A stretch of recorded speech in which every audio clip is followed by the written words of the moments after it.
Audio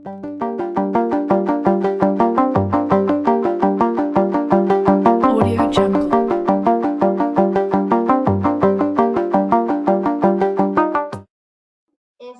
La Klebsiella, por el contrario, sí es el patógeno más frecuente en los abscesos criptogénicos y lo podemos encontrar hasta en un 88%. Un absceso que sea secundario al tracto biliar o al tracto gastrointestinal, sí es más frecuente que sea polimicrobiano, organismos gram negativos, anaerobios. De los anaerobios, el más común es el Bacteroides. Hay especies, las especies formadoras de gas sí son como más bien poco frecuentes y están asociadas más como inmunidad comprometida y claramente van a estar más asociadas a mortalidad más elevada. Un cultivo con una punción pues directa del absceso nos va a ayudar en la mayoría de los casos para identificar ese germen. Sin embargo, se pueden encontrar cultivos negativos hasta en un 20% de los casos. Los criptogénicos son los que más riesgo tienen de tener cultivos negativos. Algunas de las razones, pues, para tener un cultivo negativo puede ser o una mala técnica o el uso previo de antibióticos de amplio espectro. Entonces, E. coli no solamente es como el germen más frecuente, sino que también se ha encontrado que es el germen que peores desenlaces tienen los pacientes. Es así como este estudio, que es del 2019, se realizó, digamos que el objetivo era este, como demostrar que E. coli tenía unos desenlaces peores. Entonces, eran 188 pacientes con abscesos piógenos, una edad promedio de 66 años, y digamos que se separaron en dos grupos, el grupo de E. coli y el grupo de no E. coli, y en ese grupo de no E. coli, el principal germen fue la Klebsiella. Entonces, antes acá de entrar a comparar, miraron en estos dos periodos de tiempo, entonces del 92 al 2003 y el 2004 al 2014, la prevalencia pues de coli, y en ambos periodos de tiempo esa coli tenía una mayor prevalencia con una P pues significativa. Entonces acá ya pues al entrar como a comparar, digamos que podemos ver acá que respecto al shock séptico encontramos un 38% versus un 18%, con una P significativamente estadística, y también una mortalidad más alta, como vemos acá, con una P estadísticamente significativa. De tal manera que se podría decir que coli podría considerarse como un factor de riesgo independiente de mortalidad. Bueno, dentro de la fisiopatología, entonces, la infección puede llegar al hígado de diferentes formas. Entonces, puede ser a través de la vena porta, de la arteria hepática, del árbol biliar, de una infección adyacente o de trauma directo. Vamos a empezar con la porta. Bueno, entonces, digamos que para comprender pues esta vía hay que recordar primero que todo el drenaje venoso pues del aparato digestivo pasa a través como de un segundo lecho vascular en el hígado antes de ir a drenar pues en la vena cava inferior. Entonces, la sangre venosa del tubo digestivo, del páncreas, de la vesícula, del vaso, entran primero pues a la gran vena porta acá en el hígado. Entonces resulta que en el siglo XIX era como muy bien conocido que el absceso hepático piógeno era una complicación principalmente de la apendicitis y en segundo lugar de la diverticulitis pues complicada del colon sigmoide. Como veremos ahorita en la siguiente diapositiva, las causas ahora más frecuentes son las biliares. Dentro pues de este grupo también podemos encontrar perforaciones intestinales, abscesos pancreáticos, todas estas que anotamos aquí. Entonces, actualmente el porcentaje por vía portal es de un 10 a un 20% aproximadamente. Bueno, entonces, como dijimos, la enfermedad inflamatoria pues ha sido como reemplazada por la alta incidencia de la patología biliar. Se considera que hasta un 60% tienen origen biliar, tanto benigno como maligno. Quizás este último, maligno, como por el hecho quizás de potencialmente requerir más un abordaje más agresivo, más instrumentación del árbol biliar, uso de stents, drenajes, pues que puede llevar a colangitis y abscesos hepáticos. La mortalidad ha cambiado mucho. Hace 50 años se consideraba una mortalidad hasta de un 80%, ahora la mortalidad por esta causa es menor al 10%. Acá por contigüidad, entonces la contaminación pues directa de órganos que están adyacentes, cercanos al hígado, entonces por ejemplo una colecistitis Tokio 2, Tokio 3 puede producir abscesos, dentro de ese grupo también las perforaciones gástricas, duodenales, raro pero hay que tenerlo en cuenta porque sí lo anotan pues en los artículos, en la literatura, es la migración de cuerpos extraños a través del tracto gastrointestinal, por ejemplo, huesos de pollo, de pescado. El daño directo hepático, pues digamos que el principal factor predisponente es el trauma, ¿sí? La necrosis pancreática, pues que está en relación mucho como con la gravedad del trauma y la embolización arterial. Los hematomas, los biliomas, más o menos hacen parte de un 7% dentro de ese grupo, pues como de las traumáticas. La diseminación hepática a través, pues como de la arteria, en este caso, digamos que podríamos hablar más como de bacteremias provenientes de pulmones, endocarditis, del tracto urinario, tromboflebitis, por ejemplo, en personas que usan drogas intravenosas. Esta causa claramente es como más frecuente en pacientes inmunosuprimidos, en pacientes diabéticos. Entonces, hasta aquí vamos a hacer como un alto para recordar esto importante, y es que siempre hay que buscar la causa del absceso, ¿sí? Ya cuando hemos buscado la causa y definitivamente no encontramos qué es lo que está pasando, entonces ahí sí podemos decir que estamos hablando de un absceso criptogénico. Entonces, hablando pues de abscesos criptogénicos, me pareció como muy importante traer este metaanálisis que es del año pasado, que compara como la asociación que tiene o que se puede presentar en pacientes que tienen abscesos criptogénicos con el cáncer colorectal. Entonces, se incluyeron pues en el estudio 18.607 pacientes que fueron pues diagnosticados con absceso piógeno, eso en el grupo pues de estudio, y 60.130 en el grupo de control. 66% eran hombres, una edad siempre pues amplia de 56 a 94 años. ¿Y qué encontraron? Entonces, un 90% tuvieron lesiones en el colon izquierdo y 93%, un porcentaje bien importante, fueron positivos para Klebsiella pneumoniae. Encontraron entonces que el 8% de los pacientes con diagnóstico de absceso hepático criptogénico tenían un cáncer colorectal, versus un 1.2 en el grupo de control. Entonces, el riesgo relativo pues de tener un cáncer colorectal aumenta 7 veces en pacientes con abscesos criptogénicos en comparación con los pacientes sin esta patología. Entonces, a pesar pues de que sí hay más riesgo, digamos que para poder responder esta pregunta, que es sobre un screening, ahí sí se necesitarían pues como más estudios, pero definitivamente la relación sí está pues como muy bien documentada. Bueno, respecto a los síntomas, entonces, los síntomas en general son muy inespecíficos. En la literatura pues que revisé, digamos que la mayoría colocan el dolor abdominal pues como en primer lugar, sobre todo en el cuadrante superior derecho, pero no siempre es así, acompañado de fiebre, puede estar pues como en un segundo lugar, mayor a 38 grados. Ya hay síntomas como emesis, malestar general, hiporexia, los vamos a encontrar en porcentajes muy variados. Siempre es bien importante a la hora de abordar estos pacientes, interrogar los factores de riesgo que los vimos anteriormente.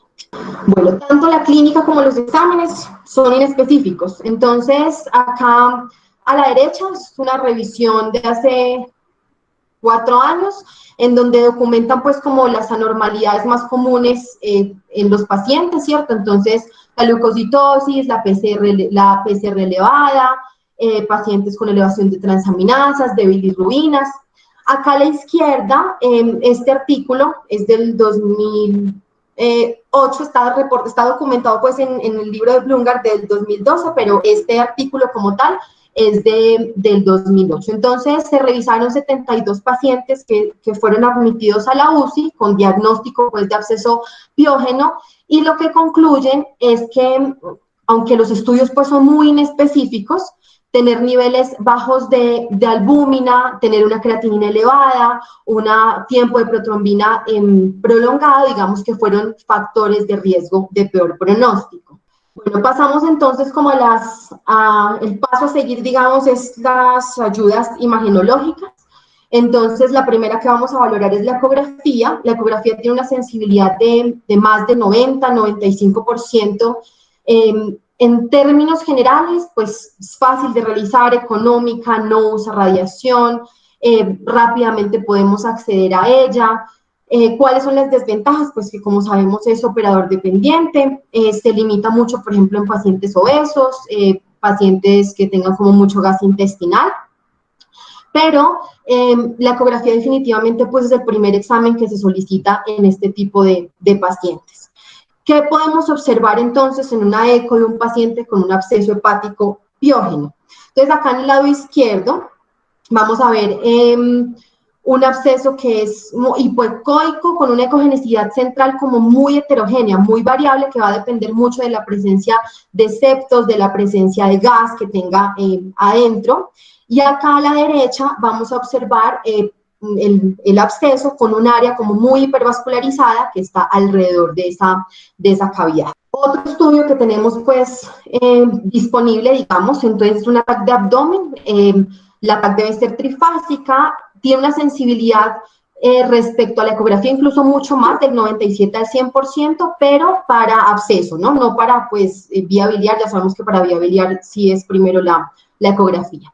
El objetivo de la TAC es además pues de valorar el absceso, hacer como una valoración bien completa de la cavidad abdominal para evaluar cualquier condición pues subyacente que pudiese estar explicando esa causa del absceso hepático y que pueda pues también requerir manejo. Entonces, en la tomografía se puede ver una fase presupurativa y una fase supurativa. En la fase presupurativa podemos ver una imagen como hipodensa, heterogénea, con contornos como muy irregulares. Muchos pueden inclusive simular pues como tumores.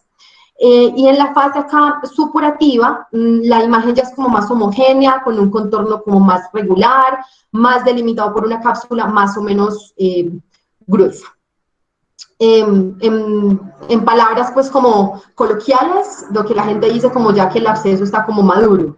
Entonces, ¿qué vamos a ver acá? Entonces acá en esta imagen vamos a ver un absceso hepático, entonces en el domo pues hepático, digamos, acá con la flecha rojita el absceso, bien irregular, y aquí en la flecha blanca vemos un conducto biliar dilatado, en el contexto pues esto es de un síndrome biliar obstructivo. Acá en esta imagen vamos a ver un absceso difuso, o sea que podríamos decir que esto es una etapa presupurativa.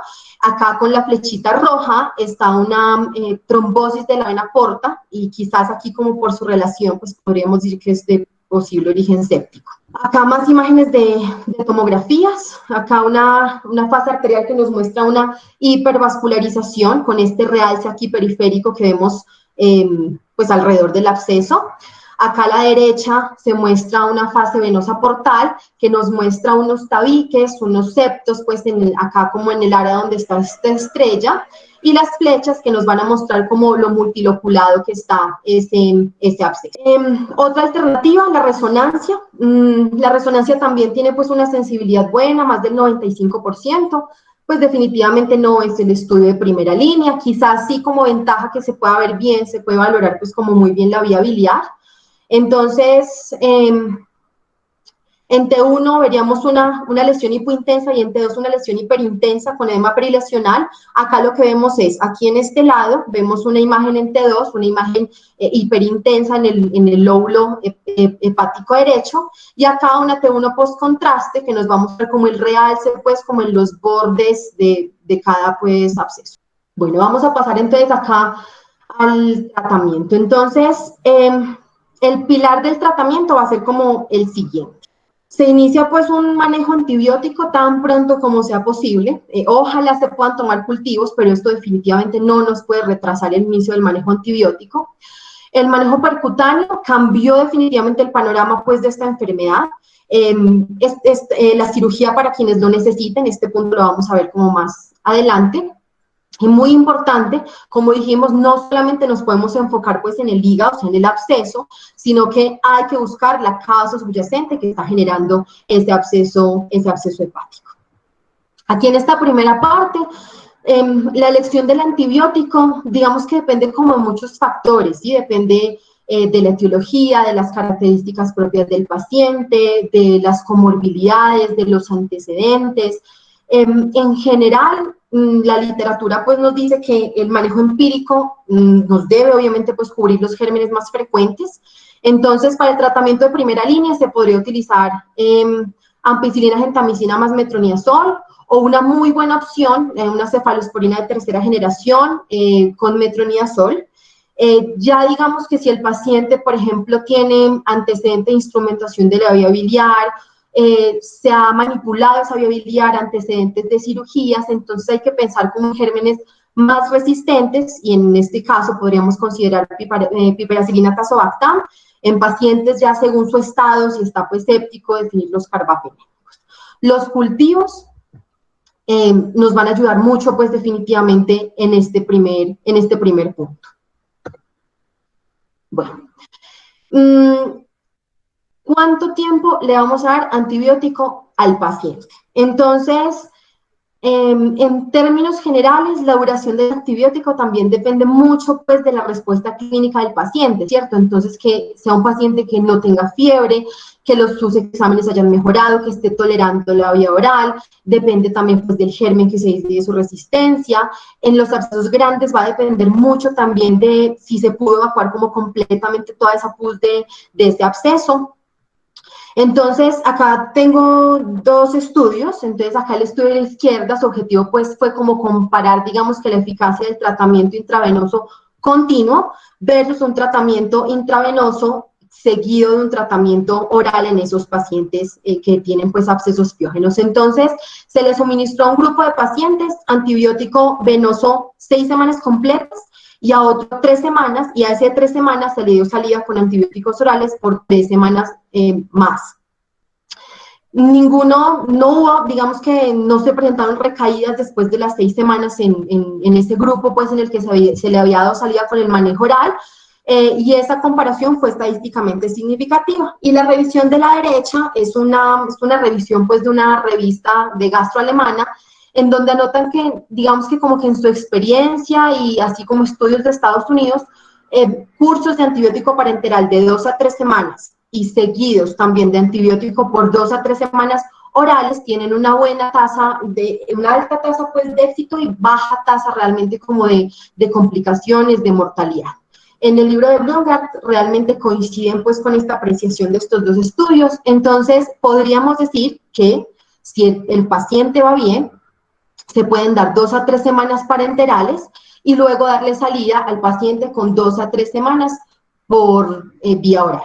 Bueno, entonces, respecto al drenaje percutáneo, entonces, una de las bases, pues, como para el tratamiento de los abscesos piógenos es el drenaje completo de la pus y, pues, como esos detritos infectados, y junto con el manejo antibiótico podemos considerarlo, pues, como la primera línea.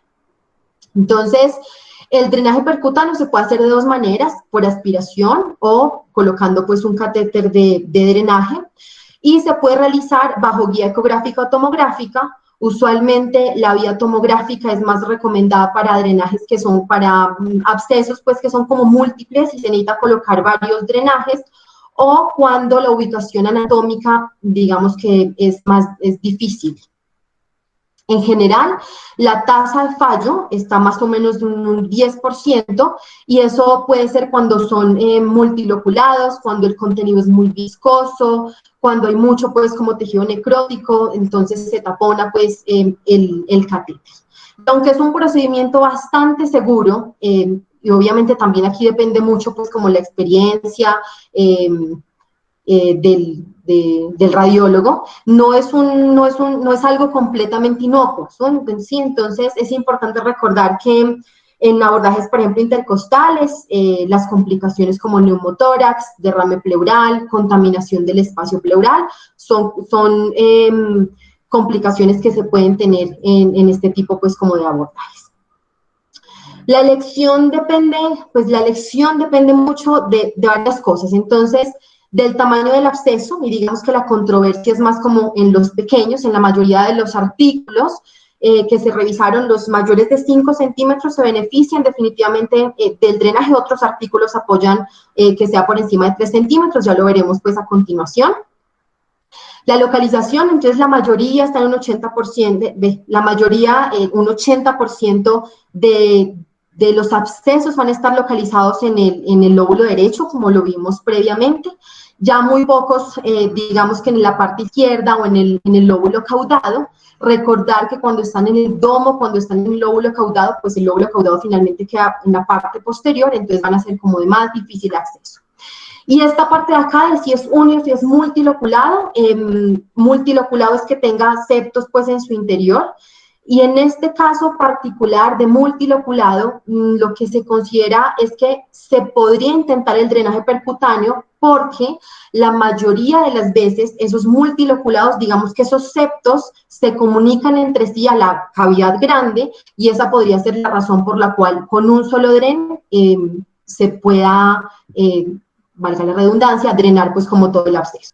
Este es un artículo en donde nos dicen como, bueno, o sea, aspirar un absceso versus dejar un catéter, ¿sí? Entonces, un metaanálisis del 2014, se compararon entonces estas dos opciones, en un grupo pues aspiración, en otro grupo el catéter.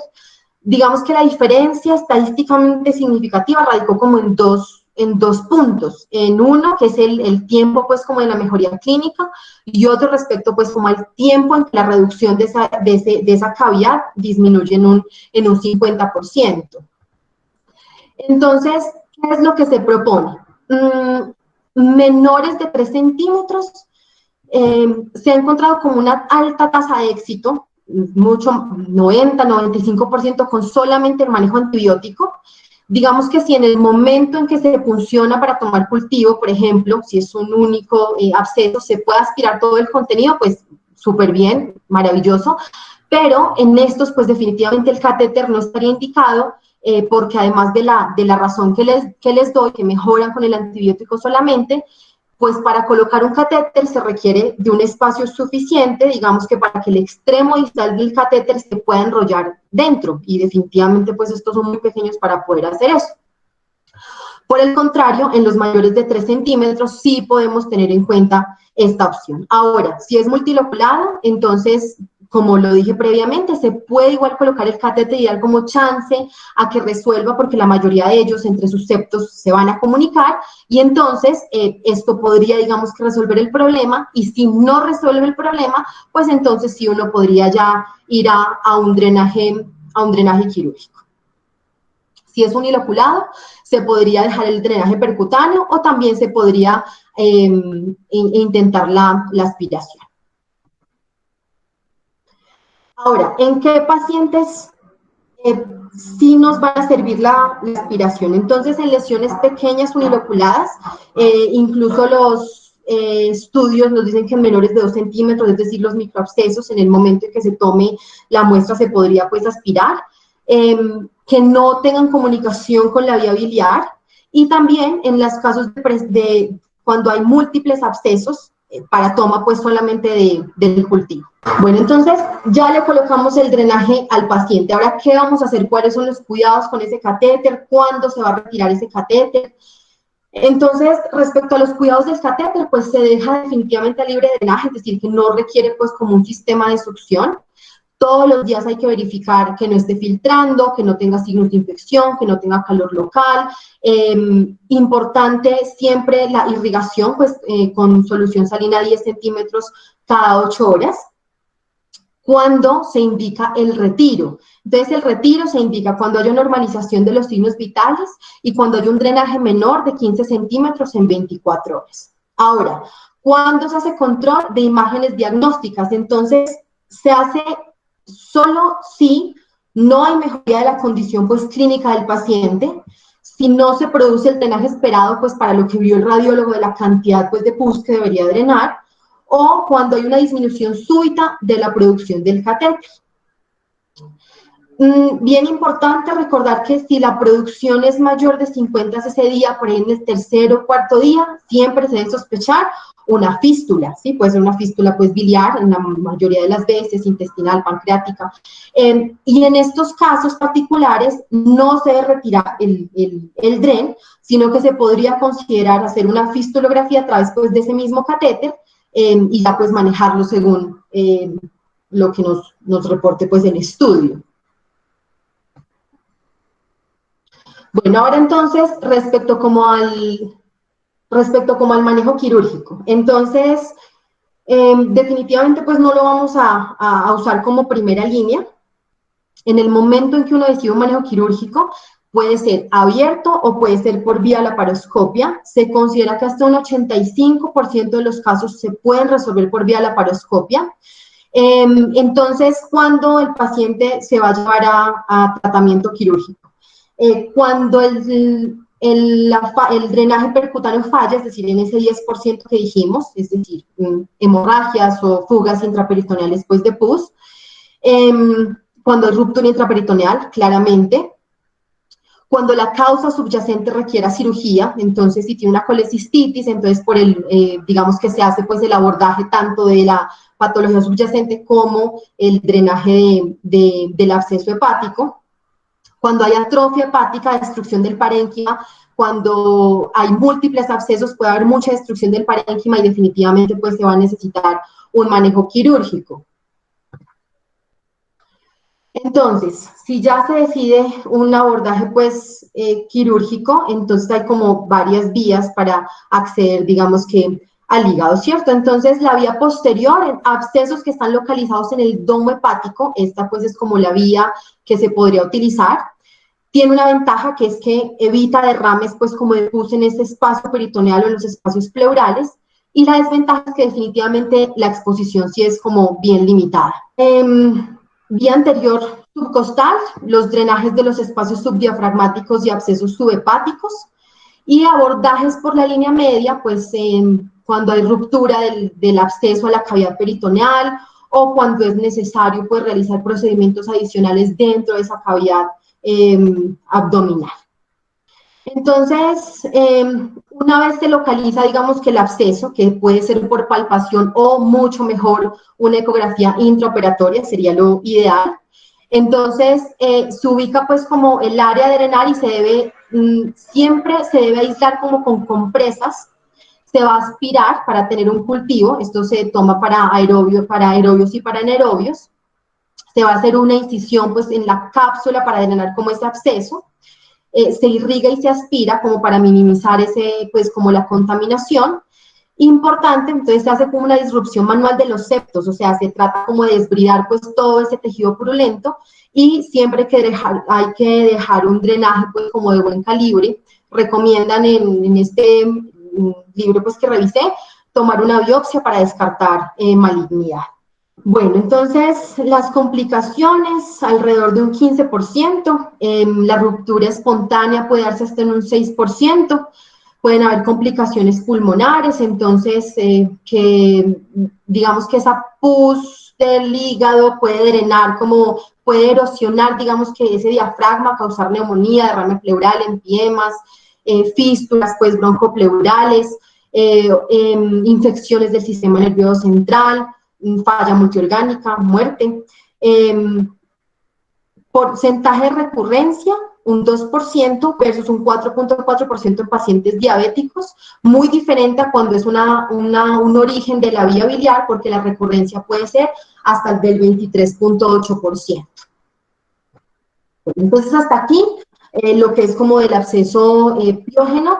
Vamos a pasar a revisar el absceso amebiano y vamos a manejar igual, entonces, epidemiología, fisiopatología clínica, diagnóstico, tratamiento y pronóstico.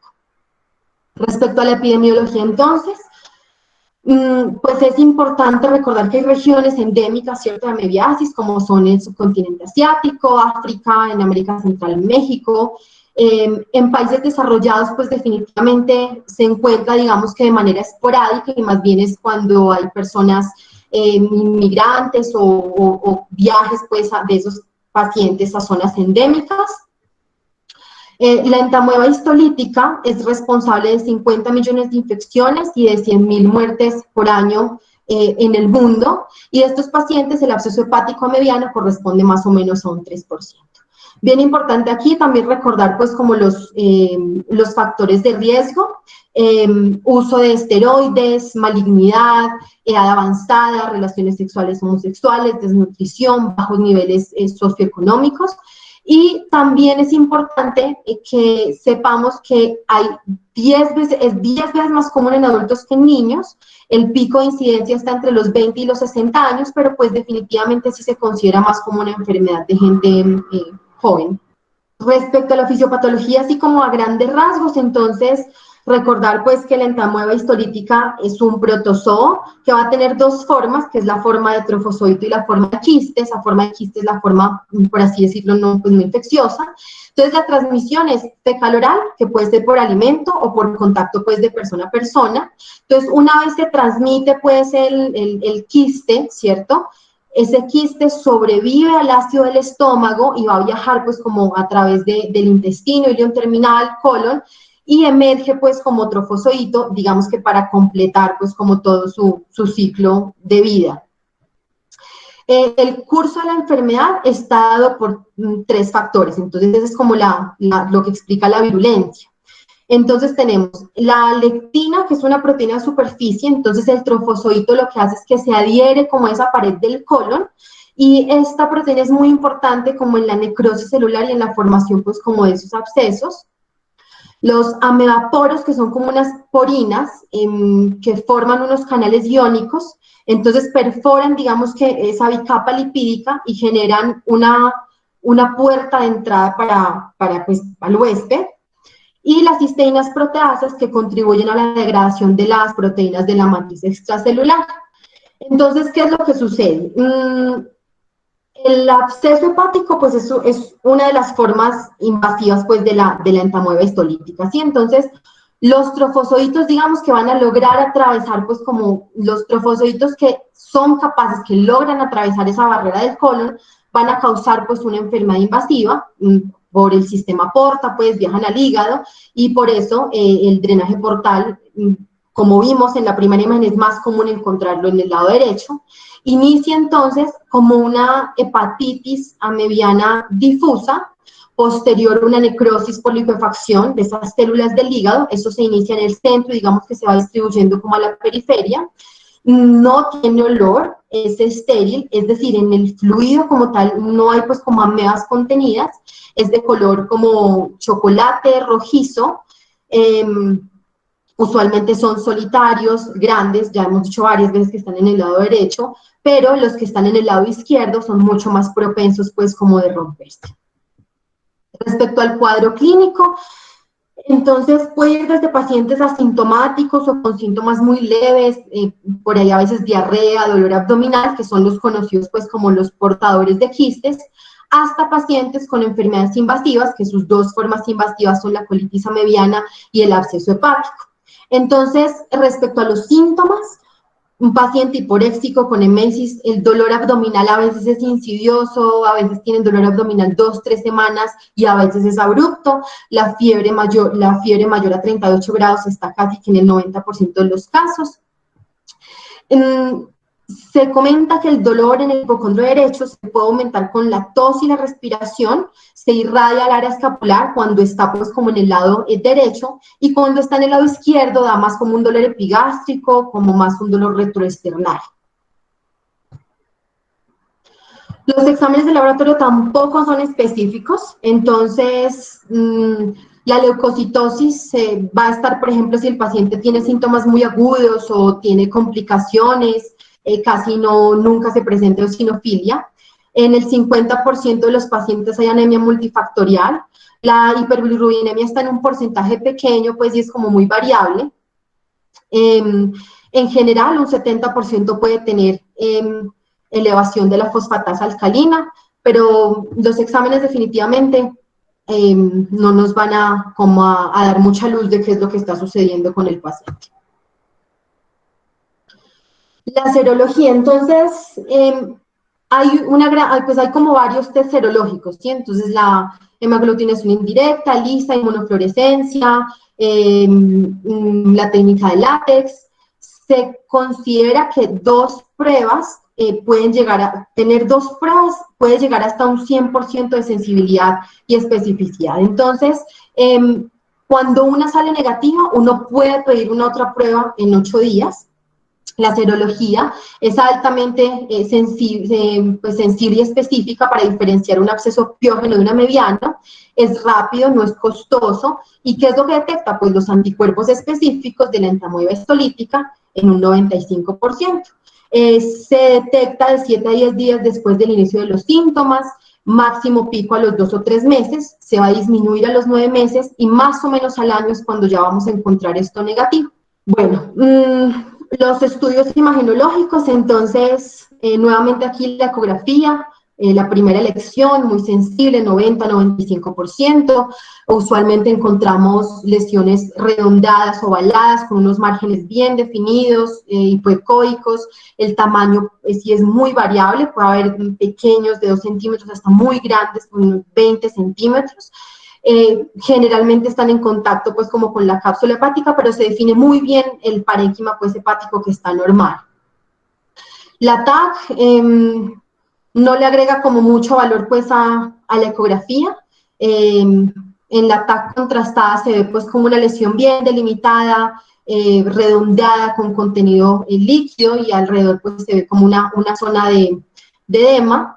La resonancia, digamos que casi nunca se pide pues como en estos casos, también es sensible, específica, se ve una imagen hipointensa en T1, una imagen hiperintensa en T2. Entonces aquí la imagen como vimos, esta sí es bien delimitada, bien redondeada, con un edema perilesional en la TAC, y aquí pues el hallazgo de la ecografía. El tratamiento médico, entonces, el metronidazol es efectivo en más del 90% de los pacientes. Dosis vía oral de 500 a 750 3 veces al día por 7 a 10 días nos pueden resolver en casi la mayor parte de los pacientes pues como este problema. Los síntomas van a mejorar de 72 a 96 horas. Cuando se decide por las condiciones, digamos que el paciente darlo parenteral, 500 miligramos intravenoso cada 6 horas, se da como medicamento único, se produce una mejoría más o menos a las 48-72 horas y no requiere ninguna otra pues como terapia, sino que cumplir ese ciclo, de medicamento. Recordar siempre que una vez finalice el tratamiento con el metronidazol, es muy importante dar un agente intraluminal, pues para poder erradicar, digamos que esa infección intestinal. Hay otras alternativas, como las aquí mencionadas, aquí me perdonan, no es antibiótico, como las aquí mencionadas con sus respectivas dosis, que también se ha encontrado que son efectivas para este tipo de pacientes. Bueno, entonces, este es un estudio. Este es un estudio en donde el objetivo fue como comparar el metronidazol solo o el metronidazol con algún tipo, pues, como intervención percutánea, llámese aspiración o llámese, pues, dejaron un catéter de drenaje. Entonces, se contó con 570 pacientes y digamos que la diferencia, a ver, en los días de fiebre, pues, no hubo como ninguna diferencia. Respecto al dolor abdominal, sí hubo una diferencia con una P estadísticamente significativa a favor del metronidazol más el drenaje, y respecto a la sensibilidad local, también hubo pues como una diferencia con una P estadísticamente pues significativa a favor como del drenaje. Pero ¿qué es entonces lo que concluyen en este estudio? Es que para los abscesos amebianos mayores de 10 centímetros, hubo pues como una tasa de éxito mayor con ese drenaje, 90% versus pues como un 80%, pero más es como de un alivio clínico, ¿sí? No es que necesiten más tiempo de medicamento, nada de eso, sino como más respecto a los síntomas. Entonces, demostraron pues que la colocación de un catéter percutáneo está por encima de la aspiración para abscesos amebianos grandes de más de 10 centímetros, digamos que a pesar de esto, los autores sí consideran que tuvo como algunas limitaciones este estudio respecto pues como quizás a una calidad no muy óptima. Entonces, en ese orden de ideas, ¿qué podríamos decir respecto al drenaje? Solo si la serología no es concluyente, si tenemos dudas de cuál es la etiología, pues como ese absceso, si estamos sospechando una sobreinfección, si los síntomas persisten más de 7 días con un tratamiento adecuado mayores de 5 centímetros cuando están en el lado izquierdo, porque en el lado izquierdo definitivamente tienen mucho más riesgo de complicaciones. ¿Qué complicaciones? Entonces, digamos que las principales complicaciones del absceso amebiano se dan como por la ruptura del absceso en órganos pues como circundantes, ¿sí? Entonces, esa ruptura espontánea, digamos, que se puede dar en un 2.7 a un 17% de los casos. Esto puede ocurrir pues en el peritoneo, en vísceras, en grandes vasos, en el diafragma. Las complicaciones torácicas pleuropulmonares en un 7 a un 20%. Dentro de esas la principal es el derrame pleural derecho. La ruptura del absceso en el pericardio es muy poco común, más o menos un 1%, pero cuando eso pasa definitivamente es mortal, la mortalidad digamos que alcanza hasta un 60%. Algo importante, muy poco frecuente, complicaciones como taponamientos cardíacos, también en un porcentaje muy mínimo, y ya las fístulas hepatogástricas, hepatodenal, hepatocolónicas también son casos muy poco frecuentes. Bueno, entonces esto es como lo que tenía para compartirles, por favor. Bueno, yo felicito a la doctora, pues me parece que hizo una charla completa. Soy testigo de que se hizo una investigación profunda, pero lo primero que uno encuentra cuando se pone a buscar literatura de abscesos hepáticos es que es una enfermedad que depende del sitio, las manifestaciones y el diagnóstico preciso. La mayor parte de la bibliografía es americana y por ende, como allá es más frecuente el absceso hepático piógeno, lo que uno más encuentra son artículos de absceso hepático piógeno. De absceso hepático amebiano, que es el que nos interesa a nosotros porque es el que más se presenta en nuestro medio, pues hay muy poca literatura y apenas lo mencionan en los artículos y las referencias bibliográficas americanas. Se encuentran artículos básicamente en Asia, en África, en México y muy poquitos a nivel latinoamericano. Y es triste porque de pronto aquí en Colombia, que es un país donde hay muchos consultas por absceso hepático mediano, pues la verdad es que hay muy poquita bibliografía. Nos falta escribir acerca de las enfermedades que nosotros encontramos en el día a día. Por ejemplo, en Chinchiná es un hospital donde nos llegan unos 5 o unos 8 casos, diría yo, al año de abscesos hepáticos y son muy endémicos en Chinchiná, en Palestina, en Arauca y por acá cerca. Y aquí en el hospital de Caldas he visto muchos y casi siempre vienen de las mismas zonas. Es una patología muy frecuente, es tan frecuente que cuando en Chinchiná nos llega un paciente con dolor en el hipocondrio derecho, el diagnóstico es la patología de la vesícula, pero el segundo diagnóstico siempre es descartar el absceso hepático mediano como causa, y muchas veces lo encontramos.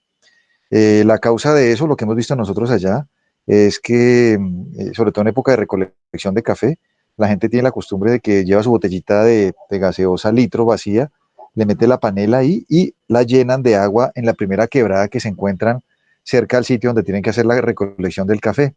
Es muy común entonces en esas quebradas y hemos llegado a la conclusión de que pues no hay un buen tratamiento de aguas porque se presenta muy frecuentemente. Es más frecuente en hombres que en mujeres. Nuestra teoría es que pues los hombres son los que salen a recoger el café y las señoras casi siempre pues quedan en la casa y pueden hervir su agua.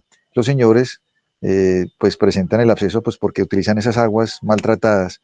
Yo creo que si alguno de los residentes quisiera algún día escribir algo de literatura acerca de abscesos hepáticos amebianos en nuestro medio, sería una muy buena fuente bibliográfica y tenemos un buen número de pacientes, porque tristemente no encontramos mucha literatura nacional acerca de los abscesos hepáticos amebianos y yo creo que tendríamos buen material para sacar algunas conclusiones al respecto. Nosotros allá en Chinchiná, como les digo, pues tenemos muy buena experiencia en ese manejo de pacientes con abscesos hepáticos amebianos y si bien mirando la literatura, el punto de corte son los 5 centímetros para decidir si se funciona o no, pues allá hemos tenido que variarle un poco, porque no siempre tienen el acceso a la punción por falta de seguridad social o porque no lo autorizan. Entonces hemos tenido que manejar pacientes con abscesos más grandes de 5 centímetros hasta 10 centímetros en el lóbulo derecho y no hemos tenido inconvenientes. Yo he encontrado artículos, no muchos, donde han manejado pacientes con manejo médico de abscesos hepáticos a medianos hasta 10 centímetros con buena mejoría, y allá hemos tenido algunos casos que los hemos tenido que manejar así, más por necesidad que por indicación, y pues no hemos tenido complicaciones en su manejo. Tenemos también la ventaja de que muchos de esos pacientes son propios de Chinchiná, o sea que si tuvieran alguna recidiva o alguna complicación, pues hubiéramos esperado que reconsultaran. Y si les han hecho los controles post manejo, yo diría que por ahí hasta un año más o menos a la mayoría de ellos, y pues con el solo metronidazol habían tenido una respuesta satisfactoria. Es otro hallazgo que hemos hecho, que no todos han necesitado una adición de un antibiótico de acción, un antiparasitario de acción luminal para evitar las recidivas que están descritas en la literatura, que se describen entre el 10 y el 20%. No hemos visto las recidivas de esos pacientes, no tenemos un seguimiento juicioso, pero vuelvo y repito, yo creo que si uno se pusiera juicioso a revisar esos casos, pudiera tener material para escribir, porque pues no tenemos literatura nacional al respecto. Es una patología frecuente, el absceso hepático mediano. El absceso hepático piógeno en nuestro medio no es tan frecuente.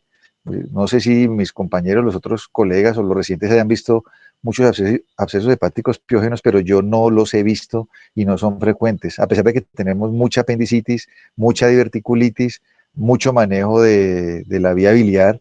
Entonces, el, el manejo pues es el que se le ha propuesto. Entonces no es tan frecuente el absceso hepático piógeno en nuestro medio. En este momento, por ejemplo, en el Hospital de Caldas, recientemente hemos tenido 2 casos. Hubo una señora que salió de una cesárea hace poco y se llevó a cirugía, y era un absceso hepático roto a cavidad abdominal, y tenemos una ahorita con absceso hepático mediano que viene también del área de Chinchiná. Entonces, tener en cuenta eso. Revisando la literatura y todo eso, pues hay varios puntos que yo quisiera dejar claros. Siempre que tenemos abscesos hepáticos, pues además de lo que ya nos mencionó la doctora Marisol, siempre tener en cuenta que puede ser a veces la primera manifestación de patologías neoplásicas de base. O sea que si uno tiene dudas, un paciente ha perdido peso, siempre después del tratamiento del absceso, sobre todo los abscesos hepáticos piógenos, obviamente, se debe descartar que el paciente tenga alguna neoplasia. Y como ya mencionó, se han relacionado con cáncer colorectal y muchas veces puede llegar a ser la primera manifestación de un cáncer colorectal. El mecanismo fisiopatológico es porque se horada la mucosa del colon por el tumor, y esto permite que las bacterias puedan penetrar al torrente circulatorio portal y llevar estas bacterias hasta el hígado y generar un absceso. Entonces no quedarnos solamente con el manejo médico del absceso, sino también pensar según las características y la historia clínica del paciente si hay alguna otra evento allí, ¿no? Eso sería importante. El catéter, pues nosotros, si estamos en un hospital grande, como el CES, donde hay radiología intervencionista, es preferible que el solo drenaje, eso sí está claro. Entonces sí es preferible, si vamos a tomar la decisión de drenar el paciente, utilizar el catéter, porque va mejor, los resultados son mejores dejando el catéter que haciendo solamente el drenaje percutáneo. Entonces es una conducta. Y el punto de corte son los 5 centímetros. Yo diría que revisando la literatura y sacando un análisis, un resumen, las indicaciones que yo me llevaría para la punción básicamente serían 5, que sea más de 5 centímetros en el lóbulo derecho, que tenga cualquier tamaño en el lóbulo izquierdo, porque si se llega a perforar, el que está más cerquita es el corazón y nos puede dar una complicación importante. Tercero sería que el paciente que tiene el absceso tan superficial que tiene inminencia de ruptura, puede llegar con peritonitis. El paciente que esté inmunosuprimido, porque pues es un factor de riesgo para la mala evolución del paciente, o el paciente que no mejore al tratamiento. En el caso de que hayan abscesos múltiples, sobre todo en los piógenos, que son los que más frecuentes son múltiples, las recomendaciones que hacen es, si llega a requerir punción, que se le haga la punción al que sea más grande, y los más pequeños se pueden simplemente, dejándole drenaje, y los más pequeños simplemente se pueden puncionar. Y siempre vigilar el catéter. Nosotros siempre recibimos el paciente en los servicios con el catéter puesto. Entonces con la doctora Marisol le preguntamos al radiólogo y estuvimos revisando las indicaciones y fue la que ella nos expuso. El catéter se debe manejar según el drenaje. Si drena menos de 15 centímetros cúbicos se puede retirar, pero siempre debe estarse limpiando o lavando con solución salina. La recomendación que nos hacen ellos es utilizar una llave de 3 vías y mantenerlo permeable inyectando la solución salina diariamente. Y se retira cuando esté drenando menos de 15. Si sigue persistentemente drenando, pues se debe descartar que tenga una fístula biliar. La serología para los pacientes que tienen abscesos hepáticos amebianos, pues en nuestro medio no se usa.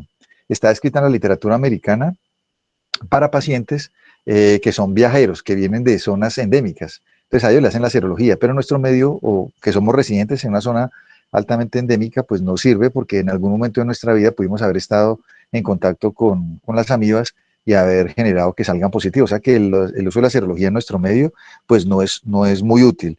Hay varias preguntas aquí en el chat, no sé si la doctora Marisol quiere revisarlas y contestarlas, o si no yo, y si alguno de mis compañeros, colegas quiere acotar algo diferente, pues pudiéramos darle respuesta a las preguntas que están interesantes. La primera pregunta es de Nicolás, pregunta 3 cosas, entonces no sé si la doctora Marisol quiera contestarlas o quieres que de pronto dé mi opinión. O intentar. Entonces, adelante, doctora. Bueno, entonces dice, ¿cuál sería la conducta correcta en caso de absceso hepático con cultivo negativo y cuál sería el desenlace esperado en este caso? Yo creo que la conducta correcta, a pesar de que un cultivo sea negativo, si el paciente tiene los síntomas, los factores de riesgo, la imagen, yo pienso que es continuarle pues como el manejo antibiótico, a pesar de que ese cultivo haya salido negativo, porque puede que salga negativo por, como lo mencioné, por mala técnica o porque ya haya tenido pues como antibiótico previo. O que sea inclusive pues un criptogénico que dijimos que podía salir también negativo. El desenlace esperado en este caso, no lo sé. Creo que igual pues como a los pacientes que quizás no, esa pregunta del desenlace esperado en Nico no la sé. ¿Cuáles serían los pacientes de mayor riesgo para presentar un absceso hepático micótico? Los pacientes pues inmunosuprimidos, pacientes que utilicen corticoides. Me parece que hubiese leído, porque realmente de micótico revisé muy poquito, los pacientes en diálisis, esa última no estoy muy segura. ¿Y cuál es la relación entre los inhibidores de bomba de protones y los abscesos hepáticos? ¿Cómo se comportan fisiopatológicamente? Pues los pacientes que durante mucho tiempo toman inhibidores de bomba de protones, al disminuir, digamos que el pH, pues como del ácido del estómago, se pierde, por así decirlo, como esa barrera de protección y este sería pues como el mecanismo por el cual ingresará el microorganismo. El doctor Buritica, ¿me ayuda, porfis? Bueno, sí, bueno, la verdad es que los abscesos hepáticos con cultivo negativo pues no son frecuentes.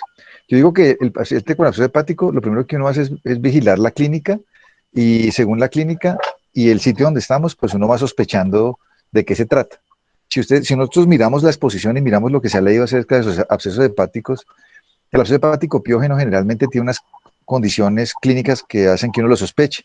Ya lo mencionó ella, la vía hematógena, la vía biliar ascendente, por contigüidad, por trauma, el trauma también está descrito, etcétera. Entonces, nuestra clínica nos puede orientar a que sea de origen amebiano. Ahora, si a mí me llega un paciente con absceso hepático y me llega de una zona altamente endémica como las que yo les mencioné al principio, pues nuestra primera opción es que sea amebiano. Si el paciente requirió punción, es porque cumplía alguna de las condiciones iniciales, pero seguramente ya llevaba antibiótico al momento en que ya le hicieron la punción y pudiera explicar por qué salió negativo, o segundo, que no es bacteriano, sino que es un absceso hepático amebiano. Recuerda que los abscesos hepáticos amebianos, la mayoría de las veces, y no todas, son estériles, muy pocas veces tienen una sobreinfección.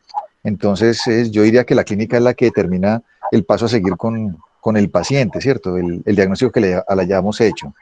¿Cuáles son los pacientes de riesgo? Pues ya lo dijo ella, los pacientes que están inmunosuprimidos, están los pacientes diabéticos, los pacientes cirróticos, los pacientes que toman drogas que pueden ser inmunosupresoras, y la única forma que llegue un hongo hasta el hígado, pues tiene que ser por vía hematógena, es donde está descrito.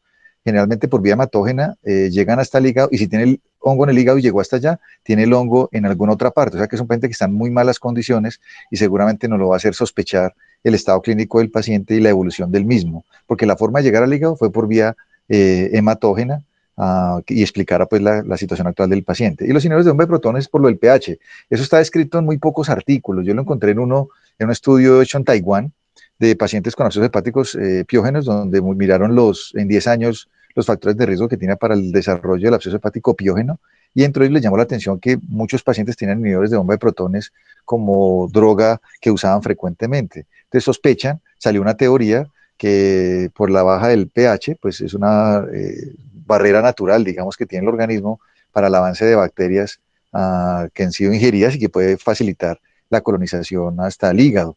Pero lo que sí dicen en ese estudio es que no hay una relación causa-efecto y que no hay como, pues no hay una teoría plenamente establecida, que faltarían más estudios para poder encontrar esa relación tan específica como para que sea estadísticamente significativa. No sé si alguno de los otros docentes o de los residentes quisieran complementar algo acerca de las preguntas de Nicolás, o si el mismo Nicolás quiere complementar algo. Buenas noches, ¿me escucha? Sí, señor. Buenas noches, ¿cómo están? Pues respecto, es que hay la pregunta de inhibidores de bomba de protones, uno la puede tomar de dos maneras. Uno como efecto causal y la otra es como el comportamiento fisiopatológico, ya que hay unos estudios que hablan de la alteración en la quimiotaxis dada por los inhibidores de bomba de protones, además de del sobrecrecimiento bacteriano por la disminución del pH, por la alteración del pH. Entonces son como dos efectos. Uno, hay estudios que hablan solamente de población tratada, o sea, llega con su absceso y por cualquier cosa o por gastroprotección le inician manejo con inhibidor de bomba de protones. Estos pacientes han encontrado que tienen un peor desenlace por la alteración en la activación pues, de la quimiotaxis, de las CD4 y CD8 especialmente. Y un grupo especial de riesgo para los abscesos hepáticos micóticos, donde más se reportan, pues es la población VIH y la población con patologías oncohematológicas, sobre todo linfomas y leucemias, mieloides agudas. Y pues para lo de los cultivos, pues toca determinar realmente qué tipo de cultivos se está realizando. Estamos haciendo cultivos bacterianos o parasitarios, viendo que el diagnóstico de parasitario, como lo dijo Marisol, son técnicas directas e indirectas con ELISA o con reacción en cadena de polimerasa. Y algo que quería añadir aquí, que muy poco uno lo encuentra en la literatura, pero sí es de utilidad, es el examen directo. Tratar de que se haga un drenaje de la parte periférica del absceso y hacer un examen directo. Y en el examen directo pues se puede ver la entamueva.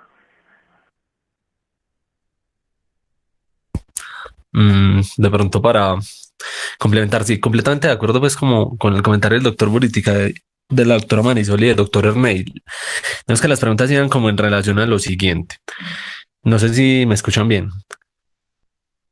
Sí, Nico.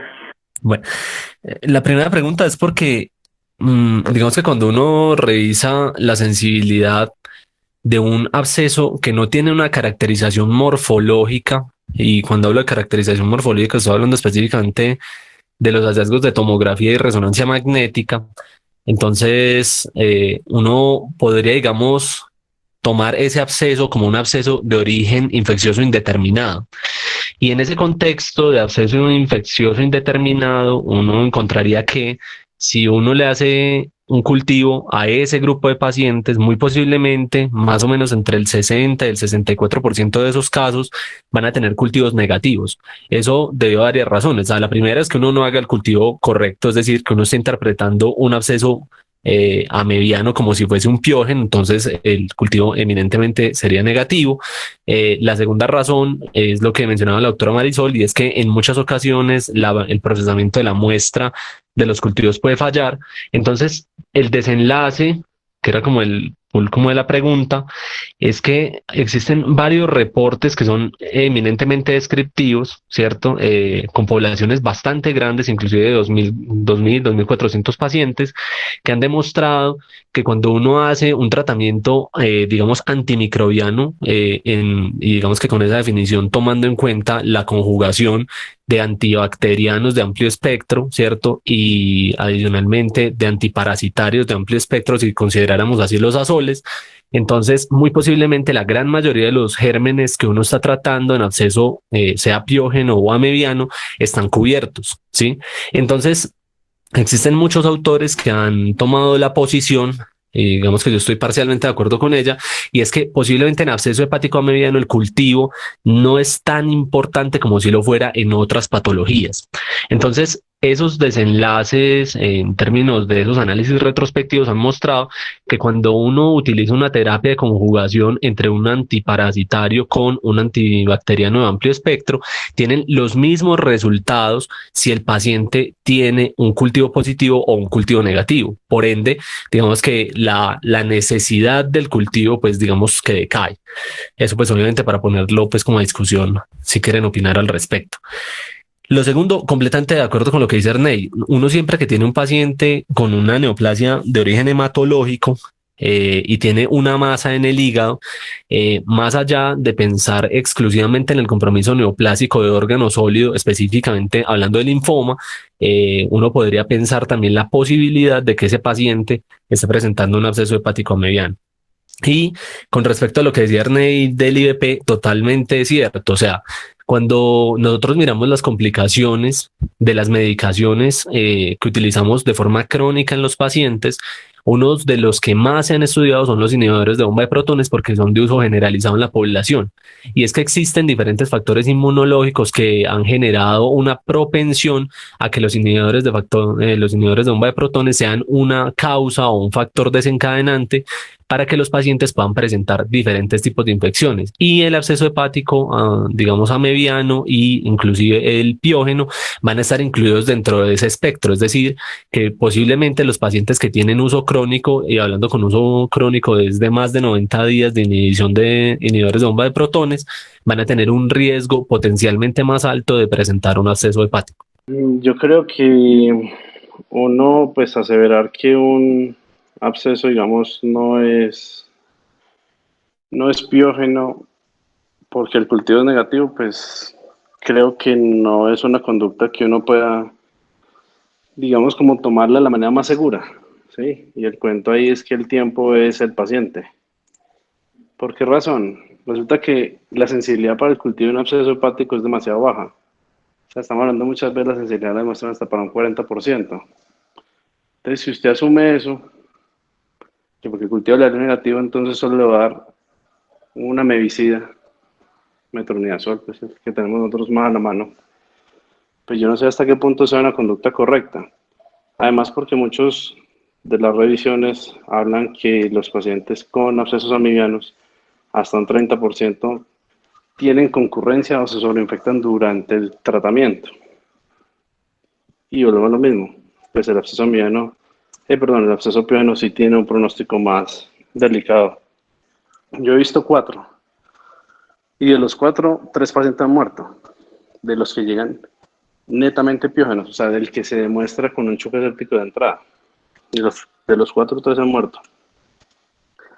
Entonces yo pienso que cuando decimos que si bien en nuestro medio sí es más frecuente el amibiano, eso sí no hay discusión, pues también se nos presentan el piógeno.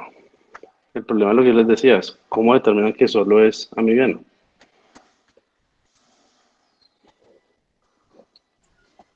Entonces, dando continuidad con las preguntas, la del doctor Giovanni, que cómo determinamos que la paciente es amibiano, pues en nuestro medio voy a darle contestación específicamente en lo que pues, he visto yo y lo que he leído y con base en lo que me ha tocado a mí manejar. Pues básicamente a nosotros nos llega el paciente con la clínica del absceso, se hace el diagnóstico por medio de una ecografía o un ATAC, dependiendo del sitio donde nosotros estemos, y usted le inicia el tratamiento. Primero, usted arranca por la parte epidemiológica, que es el más frecuente, y le inicia el tratamiento con metronidazol. Acuérdese que uno inicia el tratamiento médico con base en la historia clínica. Si es un paciente que viene de un área endémica, que maneja mal el agua, que no ha tenido apendicitis, que no tiene un factor de riesgo inmunológico, que el paciente no tiene un absceso y que por contigüidad o por vía hematógena le haya podido llegar hasta el hígado, pues uno primero sospecharía que es de tipo amibiano porque es el más frecuente. Le inicia el tratamiento. Si tiene sobreinfección, seguramente no le va a mejorar y por eso usted a las 48, 72 horas en vista de que no ha mejorado va a solicitar una punción. Acordemos que la intratabilidad médica es una de las indicaciones de punción. Entonces, en ese caso, pues si la punción ya uno pudiera determinar con base en la sensibilidad y la especificidad de los cultivos si hay algún tipo de germen que esté asociado. Y si no lo encuentra, pues le agregará manejo antibiótico a la colocación del drenaje, que es lo que acabamos de mencionar. Entonces uno lo debe sospechar por la clínica, por la historia clínica. Acordémonos que la clínica no la podemos dejar nosotros a un lado y la historia clínica, lo que nos cuenta el paciente tampoco. También identificarlos ya por exámenes de laboratorio, por solo las manifestaciones clínicas independiente de la historia que nos está contando el paciente, y por imagenología es muy difícil determinar si es uno o si es el otro, ¿sí? Entonces mi punto de vista sería que, pues basados en lo que el paciente nos cuenta, de dónde viene, le iniciamos el tratamiento sospechando que es a mediano porque es el más frecuente, lo hospitalizamos y según la evolución decidimos si hay necesidad de punción o no, y según lo que encontramos en la punción se decide si se le agrega o no manejo antibiótico, porque como les digo, la mayoría de las veces no están contaminados. Como dice el doctor Giovanni, puede que en el transcurso de la enfermedad se contaminen, pero lo que sí está escrito es que la mayoría de las veces solamente tienen la causa mediana y no hay una sobreinfección con gérmenes en el momento en que nosotros lo estamos evaluando. No sé qué opinen los otros docentes o los residentes o los estudiantes. Entonces, una pregunta, o sea, Aún. la conducta llega a absceso en un paciente en nuestro medio. Sabemos que la clínica no es 100%, sabemos que las imágenes no son 100%. Sabemos que por estadísticas si son más o menos 80%, 85% en teoría, que podrían corresponder en nuestro medio a que sean amiganos. Entonces la pregunta puntual es, entonces llega un paciente con un absceso hepático, ¿solo le ponemos metronidazol o usted le pone metronidazol y antibiótico? Sí, Sabiendo pues que los paraclínicos no le van a servir para identificar entre uno u otro, las imágenes tampoco, y la clínica tampoco es 100%, y generalmente cuando el paciente se presenta con una clínica de un absceso piógeno, se mueren. yo quisiera hacer una consideración en respecto a esa pregunta, pues que me parece bastante interesante. Es que yo en lo personal discrepo un poquito con el tema de las imágenes, porque los brasileños que tienen sobre todo en la parte de la Amazonía, tienen un área endémica muy grande de presentación de abscesos hepáticos, especialmente características medianas, han hecho una descripción morfológica por tomografía de resonancia magnética de cuáles deben ser las características que pueden indicar sugestivamente que el paciente pueda tener un absceso hepático a mediano exclusivo. Y digamos que sumado a lo que decía el profe Eurítica, yo estoy de acuerdo con eso. Es decir, para mí la respuesta a esa pregunta sería con base en la epidemiología, ¿cierto? Tomando en cuenta la geografía del paciente, los factores de riesgo y el comportamiento clínico sumado al hallazgo morfológico, ¿cierto? De una tomografía, de una resonancia magnética, uno podría caracterizar si el paciente se está comportando más como un absceso a mediano o piógeno, pero siempre recordar que las guías de manejo, digamos, antimicrobiano en absceso hepático están dirigidas a tratamientos de amplio espectro de forma inicial. Es decir, que independiente de que las características, digamos, del espectro completo clínico nos puedan sugerir la posibilidad de que sea uno u otro tipo de microorganismo, entonces yo igualmente estoy dando tratamiento de amplio espectro cubriendo no solo la perspectiva mediana, sino también la piógena. En esa forma, para mí, digamos que la conducta correcta sería más allá de dirimir entre si es hepático a mediano o hepático piógeno, es darle tratamiento de amplio espectro. Nico, pero es que usted lo que me está diciendo entonces es que le va a dar los dos, o sea, le va a dar antibiótico y una mevicida. Sí. O sea, las guías dicen eso. O sea, las guías no dicen de qué es eso solo con metronidazol.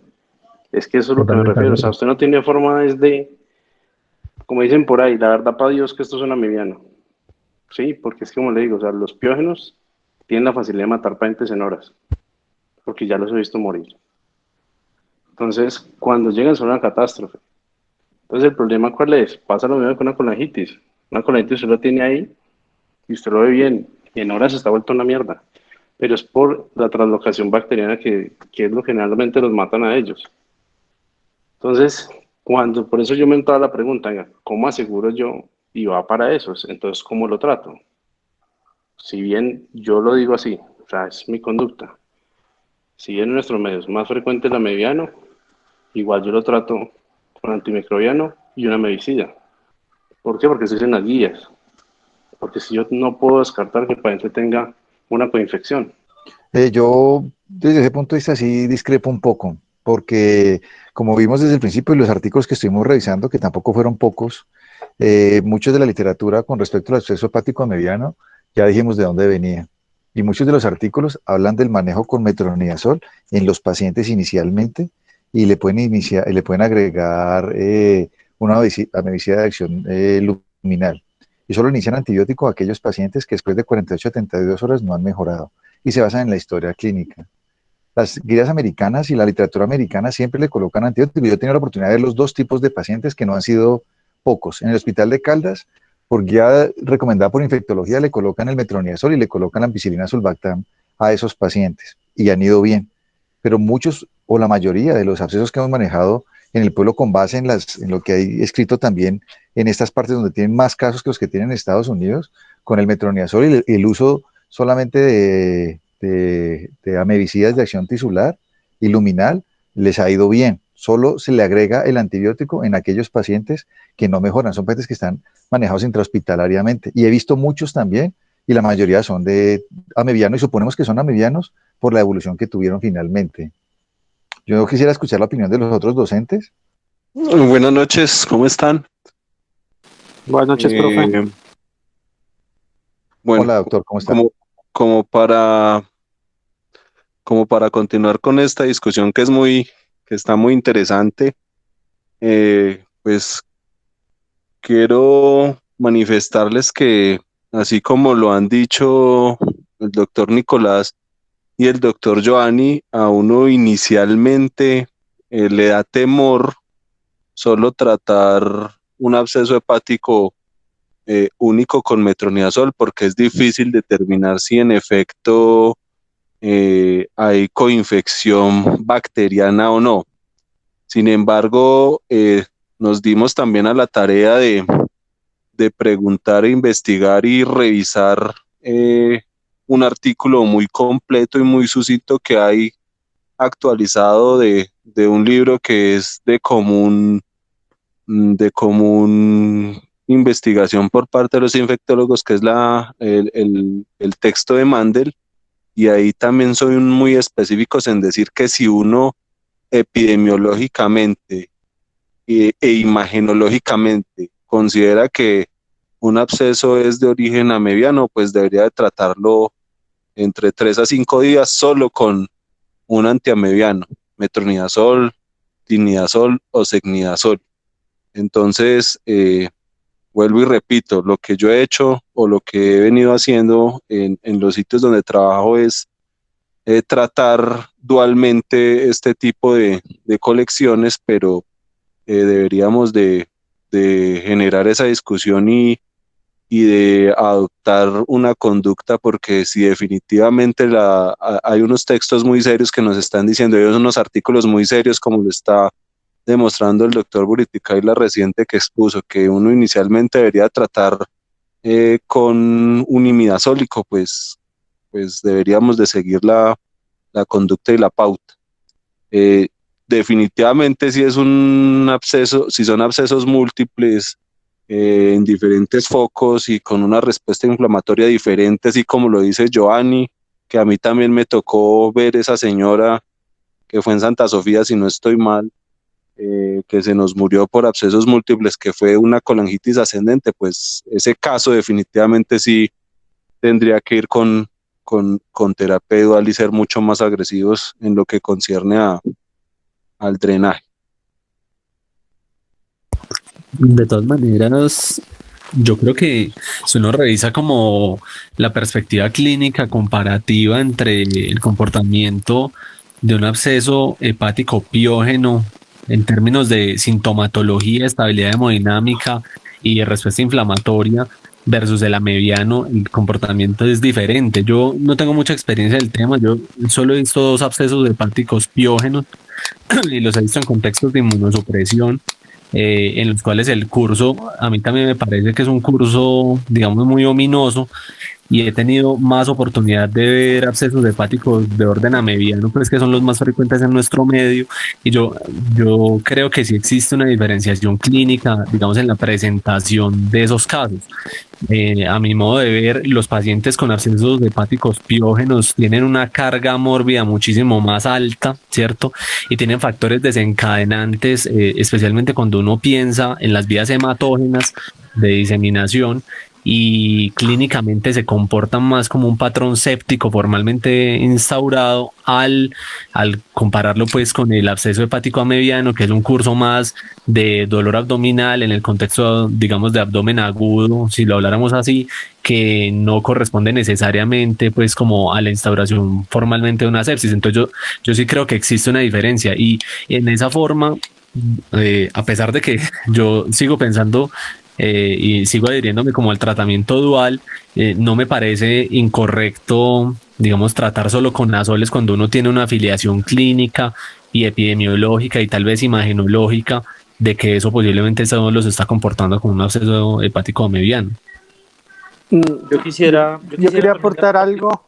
Qué pena, siga, doctor.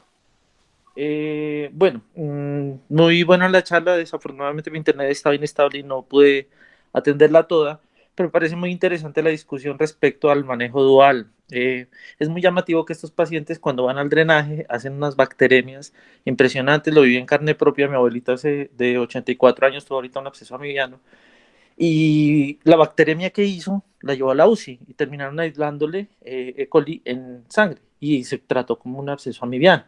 Ella obviamente con 84 años, su debilidad y todo, salió bien. Entonces me parece que estar de acuerdo con la terapia dual y sobre todo en nuestro medio, que digamos que los medios de cultivo y la posibilidad de obtener un, un dato más fehaciente acerca de la etiología nos avala para seguir haciéndolo como lo estamos haciendo y como se hace en el hospital, por ejemplo. Y si bien la literatura está avalada para ellos, creo que no hay nadie más que sepa de eso que los latinos y los colombianos, porque los que estamos expuestos a la enfermedad amibiana somos nosotros, no donde se escriben los artículos. Entonces, por eso me uno a la petición del doctor de hacer como algo acerca de escribir, acerca de esto, porque puede que haya cosas y que encontremos cosas que sean muy diferentes. Muchas gracias, doctor Villota. ¿El doctor Erne iba a decir algo? No, yo iba como a hacer el aporte que sí, generalmente nosotros a veces subestimamos mucho los estudios que nos han hecho en América, en Norteamérica o si nos han hecho en Europa, pero específicamente pues para la patología mediana tenemos que extrapolar a poblaciones pobres. Entonces uno lo que ve y lo que revisa y donde hacen el fundamento del uso de monoterapia con metronidazol son estudios extrapolados desde los países asiáticos pobres, República de Fiji, Tailandia, países pobres. Entonces, si uno se extrapola a esos países comparado con nosotros, hablan mucho la monoterapia con tratamiento único con metronidazol. Entonces uno queda como con o sea, si uno sobrepesa la literatura y compara, pues trata de hacer como algo homogéneo de población, no sabe a quién realmente darle la potestad, si vamos a dar tratamiento dual o simplemente dar metronidazol, teniendo en cuenta el curso de la enfermedad. Ok, ¿algún otro de los docentes quisiera opinar al respecto? No sé, de pronto la doctora Erika, el doctor, no sé si el doctor Osorio, el doctor Gerson quieran, el doctor Juan Manuel Venegas, de pronto que nos estaba acompañando, no sé si quieran agregar algo con respecto a lo que estamos mencionando en este momento. Ok, aquí hay una pregunta de la doctora Daisy Caterine que pregunta que cuáles son los factores que nos indican una ruptura inminente de un absceso hepático. Bueno, en lo personal, lo que yo he visto son pues la superficialidad del absceso, lo que hace que tenga inminencia de ruptura. También las imágenes que nosotros podamos obtener, sobre todo en la TAC, donde se ve que el absceso está muy cerca ya a la cápsula y que pueda generar la ruptura, es lo más importante. De los pacientes que yo he visto, la forma más frecuente de no darse cuenta es porque se le ve al paciente. O sea, atrás del abdomen usted puede ver ahí el abombamiento, entonces está muy superficial, o cuando en algún momento en la TAC se le puede ver el absceso pues ya muy superficial, entonces previendo que el paciente ya está que se rompe, pues que está muy superficial y que pronto nos pase alguna complicación, pues es una de las indicaciones para funcionar la inminencia de ruptura. No sé si eso le responde la pregunta, doctora. Yo puedo agregar una cosa pequeña. Claro que sí, doctora. Yo creo que, bueno, sí, lo que usted dijo como menor a 1 centímetro, digamos, como el tejido, pues como hepático entre el absceso y digamos que el margen, y también los de la localización en el lóbulo izquierdo, ¿sí? O sea, mayores es que encontré en algunas partes 5, en otras 10, pero sobre todo los que estén ubicados en el izquierdo. Yo no sé si ustedes compartan un concepto tradicional que había, y no sé si eso responde de pronto a la pregunta de Caterín, pero si yo mal no recuerdo, hay un estudio como en 2013 que hablaba de riesgo inminente de ruptura en relación al tamaño y posiblemente 8 centímetros sea ese punto de corte. Yo no sé si ustedes están de acuerdo con eso, pues hablando en el contexto de lo que comentaba el doctor Buritica, que ha logrado tratar múltiples abscesos a medianos, pues principalmente a medianos de gran tamaño solo con manejo médico. Sí, muchas gracias a todos por las respuestas. Como lo dijo Nico, cuando uno revisa la literatura, ese es el punto de corte que dan, abscesos hepáticos mayores a 8 centímetros, lo que decía la doctora Marisol de los abscesos del lóbulo hepático izquierdo tienen mayor probabilidad de que se puedan drenar a la cavidad abdominal. Otra característica que podríamos agregar, bueno, dos características adicionales, serían, también está descrito que aquellos pacientes de edad avanzada, descritos como pacientes de más de 65 años, tienen mayor riesgo de ruptura de los abscesos y estos son de gran tamaño. Y finalmente aquellos pacientes que ya hemos detectado pues, que tienen un absceso que es voluminoso y que persisten con dolor abdominal más allá de las 72 horas iniciales del manejo con antibiótico terapia, van a tener pues mayor riesgo de que este se drene, bien sea a la cavidad abdominal, aunque recordemos pues que también se pueden drenar a cavidad pleural o pericárdica en un porcentaje mucho más pequeño. Yo quiero agregar algo. Bien puede, doctor, claro que sí. Sin duda, lo más enriquecedor de estas reuniones desde que estoy participando, además del ambiente académico que se genera, es la discusión y las controversias. Creo que eso es lo que nos enriquece a todos, sin excepción. Y quiero poner a tela de juicio una controversia que personalmente lo confieso, yo me formé como cirujano en una zona endémica de absceso hepático por la temperatura y por las inadecuadas capacidades de potabilización del agua que había en Neiva y sus alrededores, y entonces era una patología muy común, casi que el diario.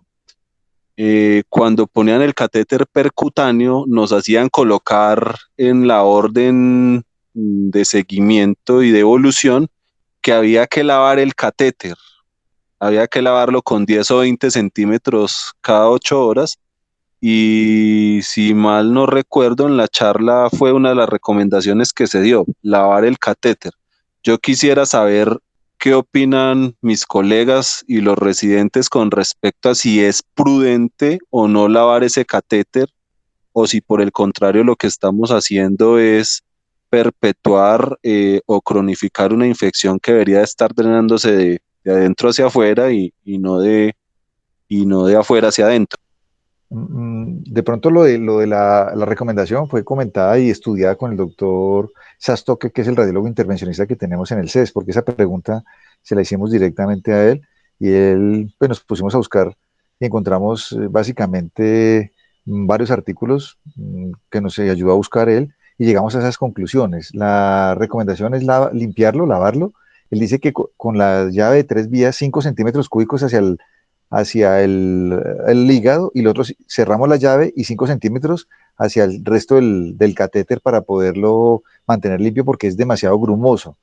Entonces se tapa fácilmente, y si se tapa, pues deja de cumplir su función. Esa fue la recomendación que nos hizo él con base en lo que se pudo buscar al respecto. No sé qué opinen los otros docentes. ¿Alguien más quiere opinar? De pronto el doctor Sí, Giovanni. me gustaría de pronto opinar algo sobre eso.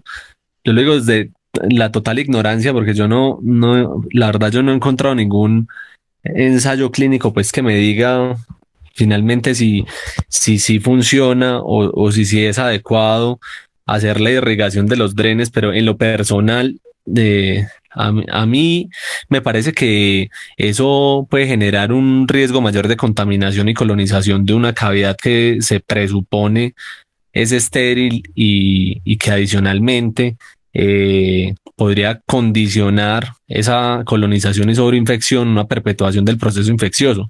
Yo por eso, digamos que en general no soy tan amigo como de lavar los drenes, ¿cierto? A mí me parece que si el drenaje finalmente no está funcionando por la densidad del contenido que, pues, que se está tratando de eliminar, finalmente ese no es el tipo de drenaje que se debió utilizar o el paciente debería pasar a otro tipo de estrategia.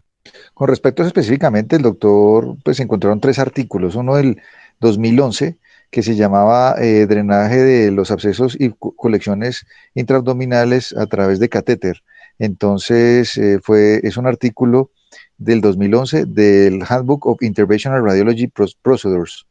Ese fue uno de los que utilizó él. Nos mandó otro acerca de los evolución del drenaje percutáneo en abscesos hepáticos, que está publicado, es del 2017, de Annals of Surgery, y hay otro del 2016 de American Journal of Surgery que se llama drenaje percutáneo para abscesos hepáticos piógenos gigantes, si es suficiente y seguro.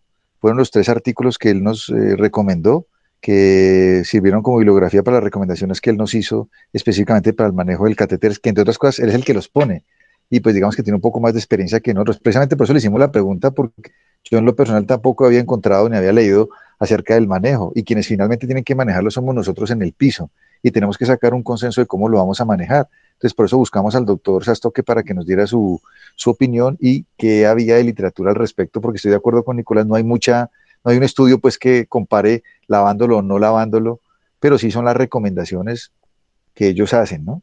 ¿Alguien más tiene algo, digamos, al respecto, que en cuanto al manejo del drenaje, cómo lo van a manejar ustedes, los residentes cuando salgan, cuando tengan un paciente y les han dejado el drenaje, entonces cuándo lo van a retirar, si no lo van a lavar, si fue que se obstruyó, si fue que volvió y acumuló? Buenas noches. Yo quisiera hacer pues una opinión con respecto a eso. Uno habitualmente pues no observa muy frecuentemente pues en muchos lados que a veces laven esos drenajes pues percutáneos, pero sí es una recomendación muy frecuente por radiólogos intervencionistas, y si uno se pone a pensar el drenaje que hay en un dren pues percutáneo de un absceso hepático, indiscutiblemente es un drenaje muy denso, muy lleno de detritus. Inclusive en muchas ocasiones hay membranas y restos tisulares que pueden hacer obviamente que el drenaje sea muy difícil, que sea muy lento o que el drenaje se frustre rápidamente. Entonces sí ve uno que realmente pues existe una clara indicación, una clara recomendación de que ese tipo de drenajes sí reciban algún tipo de lavado para efectivamente evitar obstrucciones por detritus o por membranas o por otras cosas, y cumplir el objetivo más importante del drenaje, que es precisamente permitir que todo ese material purulento salga. Lo que sí piensa uno es que no debe ser una conducta a largo plazo. Tal vez debería ser una conducta en un tiempo temprano durante las primeras 48, 72 horas de manejo, que es donde uno esperaría que efectivamente el dren cumpla su función. Y qué es lo que habitualmente cuando lo hemos hecho, o hablo pues por mi experiencia pues propia como cirujano, cuando lo he hecho y lo he indicado, he visto pues que es algo efectivo en esos primeros 2 o 3 días de manejo. Después pues realmente uno debería ver que el drenaje haya cumplido su objetivo. Quería pues aportar esa opinión. Sí, yo quería adicionar, pues como dice Nicolás, hay muchos, o sea, hemos visto el otro caso contrario, los drenes que no se irrigan y generalmente se tapan y ya se desfuncionalizan totalmente. Entonces yo no sé en este momento si pues uno encuentra en la literatura mucho al respecto, si realmente se debería dejar un dren o solamente hacer el drenaje aspirativo, o sea, hacer el drenaje aspirativo de la colección y seguir el tratamiento médico. Entonces no sé qué opinan el resto, solamente hacer aspirativo o definitivamente sí hay que dejar un dren, porque en este momento la literatura es muy controversial respecto a eso. De los artículos que expuso la doctora Marisol y que estuvimos revisando, sí, la mayoría reportan que es mejor dejar el dren. O sea, la tasa de recidivas después de dejar el dren es muy bajita versus cuando solamente se hace aspiración. Entonces, en eso sí, digamos que nos pareció claro que la mayoría de las veces, por ejemplo, hay un artículo ahí donde reportan que el dejar el solo dren, con el dren, el 100% de los pacientes mejoraban los primeros días, la tasa de recidiva pues era casi cero, mientras que con la sola aspiración, solo 60% de los pacientes iban a mejorar y 59% de los pacientes iban a requerir posteriores aspiraciones. O sea que solo con la aspiración no iban a tener tenemos varios artículos que corroboran lo que te estoy diciendo. O sea que la recomendación, digamos, de lo que más encontramos era dejar el DREN versus solo la aspiración. Bueno, entonces, como para culminar esa pregunta, si me lo permiten, o esa controversia, eh, vuelvo y le repito, la conducta que yo solía tomar pensando igual a como lo han descrito ustedes, es que si es un catéter de alto valor, como muchos de los drenes que dejamos, que tiene una sola función y es drenar una colección del interior al exterior y que desafortunadamente son de un calibre muy estrecho, tienen el calibre de un catéter Pigtail es de 7.5 o 8 Fren si no estoy mal, y pues dejarlo tapar y perderle la función, pues no tendría sentido. Y en ese orden de ideas el lavado estaría indicado. Estudios con respecto a si se debe lavar o no el catéter, les aseguro que no vamos a encontrar. Pero la recomendación del infectólogo que suele acompañarnos en estos casos en el sitio donde más tiempo paso, que es el Hospital de Santa Sofía, es que en lo posible no los lavemos, y no los lavemos por dos cosas, explica él. La primera es porque un catéter multipropósito sale estéril, se coloca con una técnica, o lo coloca el radiólogo intervencionista con una técnica adecuada de asepsia y antisepsia, y empieza un drenaje interno-externo que potencialmente con el paso de los días se va a contaminar el lumen o la luz con biofilm. Ese biofilm probablemente es lo que vemos nosotros en esos grumos o en ese pus, y que cuando nosotros hacemos el barrido mecánico de externo a interno, pues lo que estamos haciendo es reintroduciendo un germen o múltiples gérmenes que potencialmente pueden perpetuar la infección o prolongar un tratamiento en el tiempo. Eso que les estoy diciendo es el concepto emitido por nuestro compañero que está terminando infectología, y es una de las conductas que en el Hospital San Vicente de Paúl de Medellín, en donde probablemente tienen una casuística muy alta de esta patología, recomiendan y lo tienen como protocolizado en sus guías de precisamente no lavar el catéter. Bueno, como dice el doctor Kevin, pues eso es lo bueno de estas charlas, porque siempre resultan temas que se prestan para discusión. Tiene razón, no hay ninguna muestra, digamos, ningún estudio que nos haga llegar a la conclusión que es mejor. Entonces nos tenemos que basar, digamos, en la recomendación que cada hospital tiene protocolizado, ¿cierto? Los dos puntos de vista me parecen válidos. Me imagino que la recomendación que nos hacen en el CS, el radiólogo, la visión del radiólogo es que no se le tape su catéter, y la visión del infectólogo es que no estemos inyectando gérmenes después de haber hecho una técnica estéril. Las dos me parece que son válidas. En lo personal, pues, como no hay una forma de corroborar cuál conducta es mejor que la otra, pues me parece que uno tiene que seguirse los protocolos de cada sitio donde uno trabaja. Y pues, digamos, en el CES, como trabajamos con el doctor Sastoque, pues la recomendación de él es esa, pero valdría la pena de pronto hacia futuro mirar qué evolución han tenido esos pacientes con drenaje, con lavado, y cuáles no. No sé si alguien quiere opinar más al respecto, o si pasamos a alguna otra pregunta. Ok, entonces pasamos a otra pregunta. El doctor Giovanni pregunta que qué conducta se realiza cuando hay múltiples abscesos hepáticos entre 3 y 5 centímetros. Bueno, lo que estuvimos revisando y lo que yo he visto, pues casi siempre cuando son múltiples se asocia más a los abscesos hepáticos de origen piógeno. Son pacientes que llegan en más malas condiciones. Estuvimos mirando varios artículos, hay varias series donde muestran, por ejemplo, hay una serie con 107 pacientes, y los que tenían menos de 3 centímetros, solo con el manejo antibiótico, el 100% de los pacientes tuvieron una resolución. Y de los que tenían entre 3 y 5 centímetros, que eran 176 pacientes más, solo el 80%. Entonces digamos que es como una zona gris. Por encima de 5, pues está claro que hay que puncionar, y por debajo de 3 está claro que se puede manejar con antibiótico. Entonces la pregunta me parece interesante, porque nos denota una zona gris que desde mi punto de vista se podría dilucidar, que debería funcionarse a aquellos pacientes que con el manejo antibiótico no denotan una mejoría después de 48 a 72 horas de manejo antibiótico. No sé los demás participantes de la charla qué opinan al respecto de esa pregunta.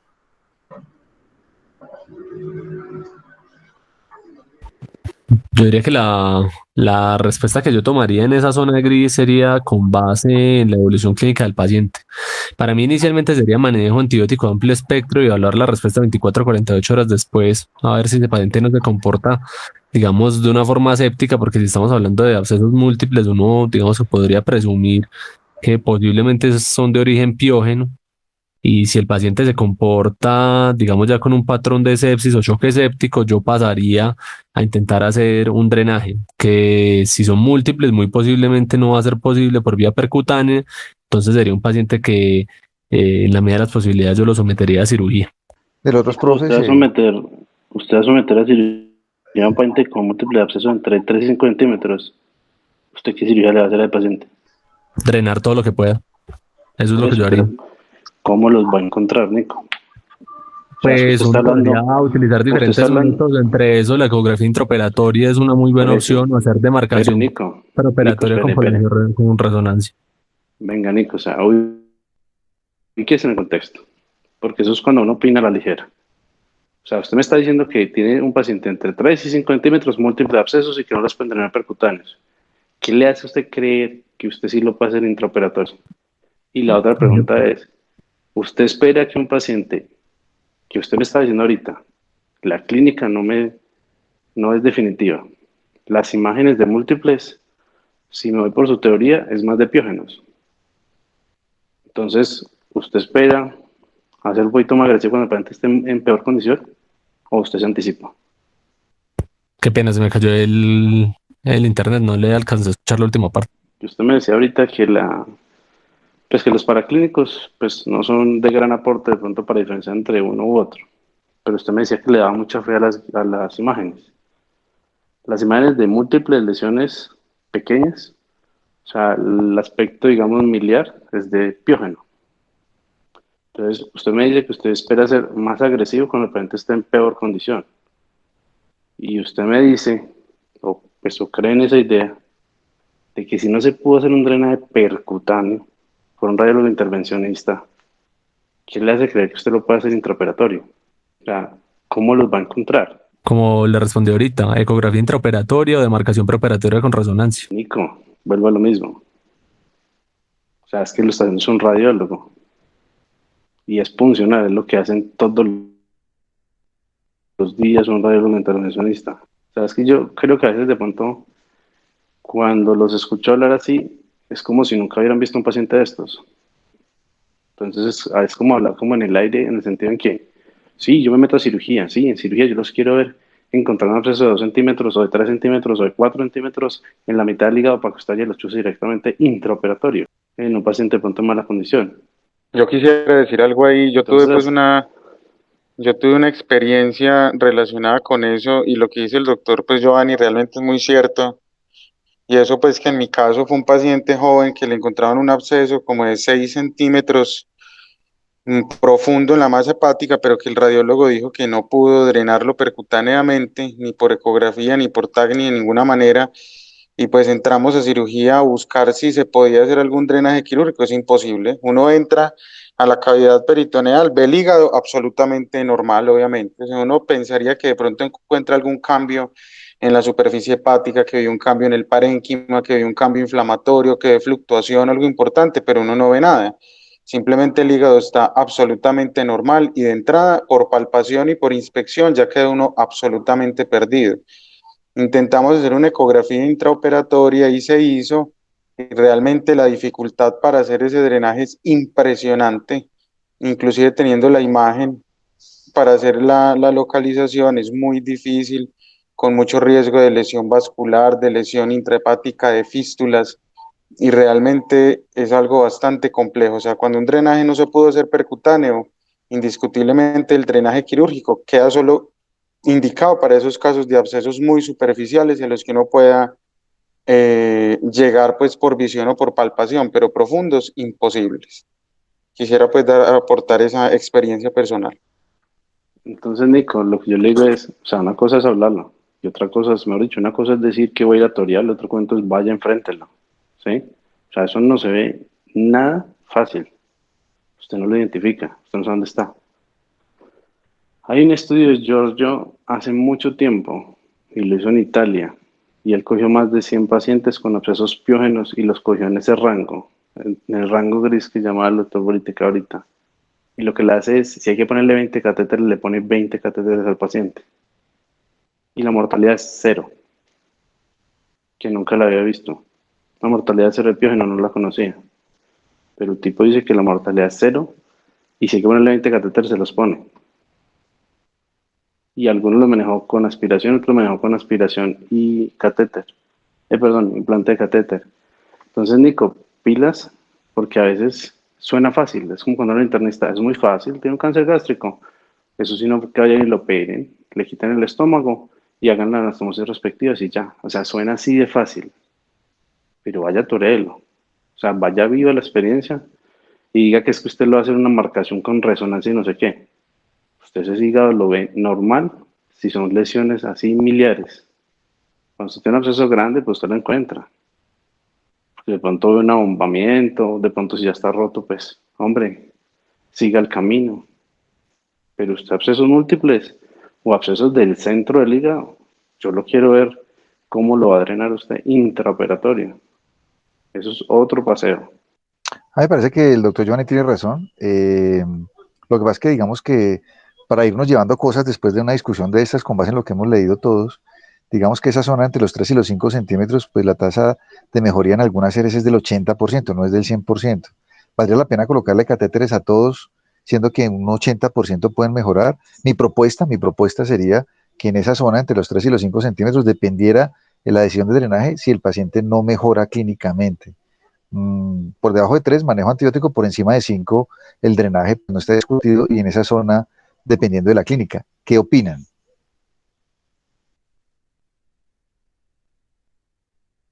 En esas conductas de márgenes, las referencias que, digamos, o propuestas que a veces veo es menores de 3, solo antibiótico, entre 3 y 5 aspiración sin catéter y por encima de 5 implante de catéter, multipropósito. Ese tipo de paciente que describe Giovanni es sin duda el enfermo que hace un absceso hepático múltiple por contigüidad. Y lo más probable es que esté relacionado o a una colangitis ascendente, que fue un caso que tuvimos, que si no estoy mal, él lo manejó y vivió la experiencia de tratarlo de drenar quirúrgicamente y no lo pudo hacer precisamente porque cuando entró a resolver la situación de manera quirúrgica, como lo ha descrito, definitivamente no lo vio. No sé, Giovanni, si estoy equivocado, me corrige. Y lo que se hizo inicialmente con ese paciente, profe, fue pues drenarle la colangitis vía CEPRE y darle antibiótico de muy amplio espectro porque estaba en un choque séptico de origen biliar, una colangitis 3. Y aún así, la paciente, a pesar de darle el manejo médico establecido y de muy amplio espectro, tratando pues de hacer entrar en esa estadística de esa enferma dentro del 80% de las posibilidades existentes de que salga adelante, esa paciente no lo logró y creo que por eso fue que se intentó llevar a cirugía, no logrando el éxito. Después concluimos que una de las posibilidades o uno de los objetivos que hubiese podido lograrse en esa enferma era tratar de drenar percutáneamente con múltiples catéteres esos abscesos. Entonces de ahí la experiencia vivida y la conclusión que sacamos. No sé si es esa paciente, Giovanni, estoy equivocado. No, Kevin, yo los pacientes que me han tocado en Santa Sofía han sido una pacientita por allá de pueblo, pues, de pueblo indígena, con un absceso biógeno que estaba ubicado en segmentos 5, 6, 7 y 8 y que se estaba muriendo en la UCI. Esa era una. Y el otro fue ese paciente que usted se acuerda que era un diabético que entraron primero por una mediana, luego entraron por una subcostal, luego no lo encontraron y el man persistía con un absceso y yo entré por la paroscopia. Esos son los únicos dos abscesos pues que yo he operado pues y pero no, los que yo he visto así realmente de ese aspecto miliar fue una vez una paciente con un síndrome de Down en el CES que se murió en cuestión de horas y el otro fue un paciente que sospechaban pues un inmunocompromiso, pues no tenía un diagnóstico previo de VIH, pero también llegó con abscesos así, o sea, miliar regados por todo el hígado y se murió también en la UCI en cuestión de horas. Pero no, pues los que me han tocado han sido abscesos generalmente grandes, los que yo pues he intervenido pues, en Santa Sofía. Y ya los otros de siempre son los que llegan rotos, pero eso ya es otro paseo. Realmente les va mejor. Sí, definitivamente el manejo quirúrgico, pues digamos, la mayoría de las veces que le toca a uno es cuando ya está roto. Incluso hay una pregunta que qué tan frecuente es a tórax. A mí me han tocado varios casos de perforaciones de abscesos hepáticos al tórax y al abdomen. Son superficiales, entonces uno antes los encuentra, lava, drena, destecha el absceso, le coloca uno epiplón y lo deja drenado y esos pacientes pues iban bien. Y cuando eran el tórax, pues tocaba entrar por el tórax. En esa ocasión entramos pensando, creo que en Chinchina nos tocó uno en conjunto con el doctor Kevin, fue una toracotomía, pues porque allá no había forma de hacer toracoscopia, y entramos y se había entrado con un diagnóstico de un empiema. Cuando entramos nos dimos cuenta que era un absceso hepático que había drenado a la pleura y pues se manejó por el tórax. Se entró, se lavó el tórax, se despegó el hígado del diafragma, se lavó bien, se drenó a través de la herida del diafragma, se colocó un dren transabdominal pues al absceso, a la cavidad del hígado, se cerró el diafragma y se dejó drenado el tórax. Pero entrar a encontrar en un hígado un absceso sí es muy, muy difícil, porque usted entra y lo encuentra completamente normal. Hay una pregunta del doctor Sergio Montoya que dice que muestra la evidencia en cuanto al manejo de abscesos hepáticos a mediano solo con terapia oral y qué indicación clara habría para esta opción terapéutica.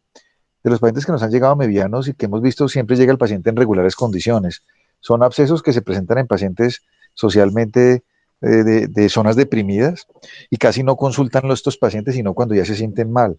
Cuando llega al servicio de urgencia, los que hemos visto es que llegan con fiebre, asténicos, adinámicos, son pacientes adelgazados, con mucho, mucho dolor. Entonces el manejo con terapia oral desde el principio pues no estaría indicada. Se recomienda ese inicial manejo antibiótico y ya según la evolución se le pasaría a vía oral. Es el concepto que manejo yo. No sé qué opinen los otros docentes o los residentes. Pues aportando ahí algo, profe, si uno va estrictamente al perfil metabólico y la biodisponibilidad del metronidazol, la biodisponibilidad parenteral a enteral es casi igual, es del 90%. Incluso pacientes que pues, no se encuentran en el contexto séptico, como lo dice usted, pues el paciente que llega deteriorado inicial pues sería prudente iniciar la vía intravenosa, pero el paciente que tiene pues un curso como subagudo del absceso, sí hay reportes aislados de manejo inicial de metronidazol oral con la biodisponibilidad del 90% por esta vía. Eso es lo que se llama fenómeno del primer paso. Por eso es que se apoya en general, es que el manejo con metronidazol lo den es oral, en lo posible, como decían Ernest anteriormente, y la dosis generalmente recomendada es de 750 cada 8. Pero, ¿qué opinan los otros docentes? Digamos, el doctor Villota, el doctor Kevin. ¿Hay alguna otra opinión? Perdón, Doc, es que tengo la conexión inestable, no alcancé a escuchar la última partecita. Sí, sino que me preguntaba el doctor Sergio Montoya acerca de la terapia oral, ¿cierto? Solo con terapia oral. Entonces, pues la mayoría de las veces a uno le llegan los pacientes es en unas condiciones, pues en regulares condiciones que hace que consulten. Entonces, también he encontrado que se inicia manejo por vía venosa, pero si hay un paciente que, digamos, como dice el doctor Ernay, que está en un curso subagudo, no tiene vómito, tiene una tolerancia a la vía oral, pues se le puede iniciar por vía oral. Y la dosis son los 750 miligramos cada 8 horas que recomienda la literatura. Pero en un paciente que llega mal, que está con vómito, pues yo digo que uno tiene que adaptarse al paciente que uno va a encontrar. Y entonces lo que sí he visto y lo que sí he encontrado también es que se recomienda iniciar con vía venosa en este tipo de pacientes y después de que el paciente mejore, que ya esté tolerando mejor la vía oral, se le pasa a la vía oral. ¿Ustedes qué opinan? El doctor Villota, el doctor Sergio el doctor Kevin Montoya, los otros residentes. Sí, muy de acuerdo, Doc. Igual, o sea, si es que un paciente llega en una condición, es lo mismo que hablábamos ahorita acerca de la terapia dual, si un paciente llega en una condición demasiado comprometido, como dejarlo sin antibiótico, complejo, ¿cierto? El metronidazol se inicia y a medida que van pasando los días y los pacientes llevan más días con antibiótico, no sé si ustedes lo han notado y sobre todo si es metronidazol, que no es de marca, los pacientes tienen muy pobre tolerancia al metronidazol venoso. Empiezan a presentar náuseas, inclusive, y llamativamente en algunas instituciones lo que hacemos a veces es cambiarlos a metronidazol oral y lo toleran.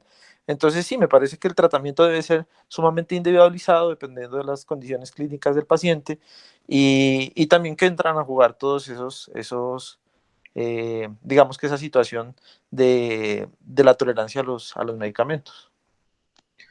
Yo comparto la misma opinión que acaba de dar el doctor Villota, profe, y de hecho también estoy de acuerdo con lo que dejó escrito la doctora Erika en el chat. No sé si usted pueda replicarlo o ya lo han leído todos, y es con respecto a en qué momento dar continuidad al tratamiento antiamebiano y hasta cuántos días. Sí, la doctora Erika dice que respecto al tiempo de duración de la terapia con metronidazol en amebiano son 750 miligramos cada 8 horas por 7 a 10 días, solo si se logra drenaje. Si no se logra hacer el drenaje, debe darse por 14 a 21 días. Y se puede terminar oral ambulatorio. Pero entonces lo que hacemos, eso. Qué pena, entonces lo que hacemos normalmente es, o la conducta que tomamos es dar metronidazol intravenoso por 7 días y posteriormente hacemos el switch a vía oral de acuerdo a la evolución clínica del paciente, y ese switch que hacemos a vía oral es precisamente 750 miligramos cada 8 horas por 21 días. Lógicamente todo dependiendo de la evolución clínica del paciente, que uno espera que al 7º día ya sea la adecuada. Ok, el doctor Sergio, que hizo la pregunta, ¿le quedó respondida o quiere agregar algo, doctor? No sé, muchas gracias, me quedó claro. Venga, Okay, yo tengo como una visión, no sé si esté errado, pero los pacientes que llegan con absceso hepático amebiano llegan con molestias, pero en general llegan relajados. O sea, es un paciente que tiene un cuadro que viene de pronto hace 15 días, un mes, algo de molestia, malestar general, ¿sí? Pero no es un paciente que llega mal, es un paciente que llega con unas molestias como muy generales y lo que los lleva generalmente a consultar es como una molestia persistente, pero no es un paciente que llega mal. Versus el que sí llega con un piógeno, que sí llegan generalmente en un estado pues séptico. Entonces, pues yo he visto varios, pues no sé si de pronto me han tocado los que me dan esa percepción, pero esos llegan relajados, pues llegan bien. De pronto incluso algunos de ellos, más como con la sintomatología que uno de pronto de entrada piensa es que tienen más bien un síndrome consuntivo, un cáncer o algo así, pero no llegan en una mala condición. Pues yo creo que está bien, no sé si alguien quiere más, yo a hablar de algo más, me parece que está bien. Llegamos a la conclusión de que hay muchas dudas, hay muchos puntos de vista, todos hemos leído literatura y cuando hay tantos puntos de vista es porque pues no hay muchas cosas claras y como las hemos tenido en temas anteriores, ¿cierto? Entonces me parece que la discusión es sana y pues les agradezco mucho la asistencia a la charla de la doctora Marisol. Muchas gracias a todos y muchas gracias de verdad al doctor Buritica por la asesoría y a todos los asistentes y me parece que fue una discusión muy productiva. Muchas gracias.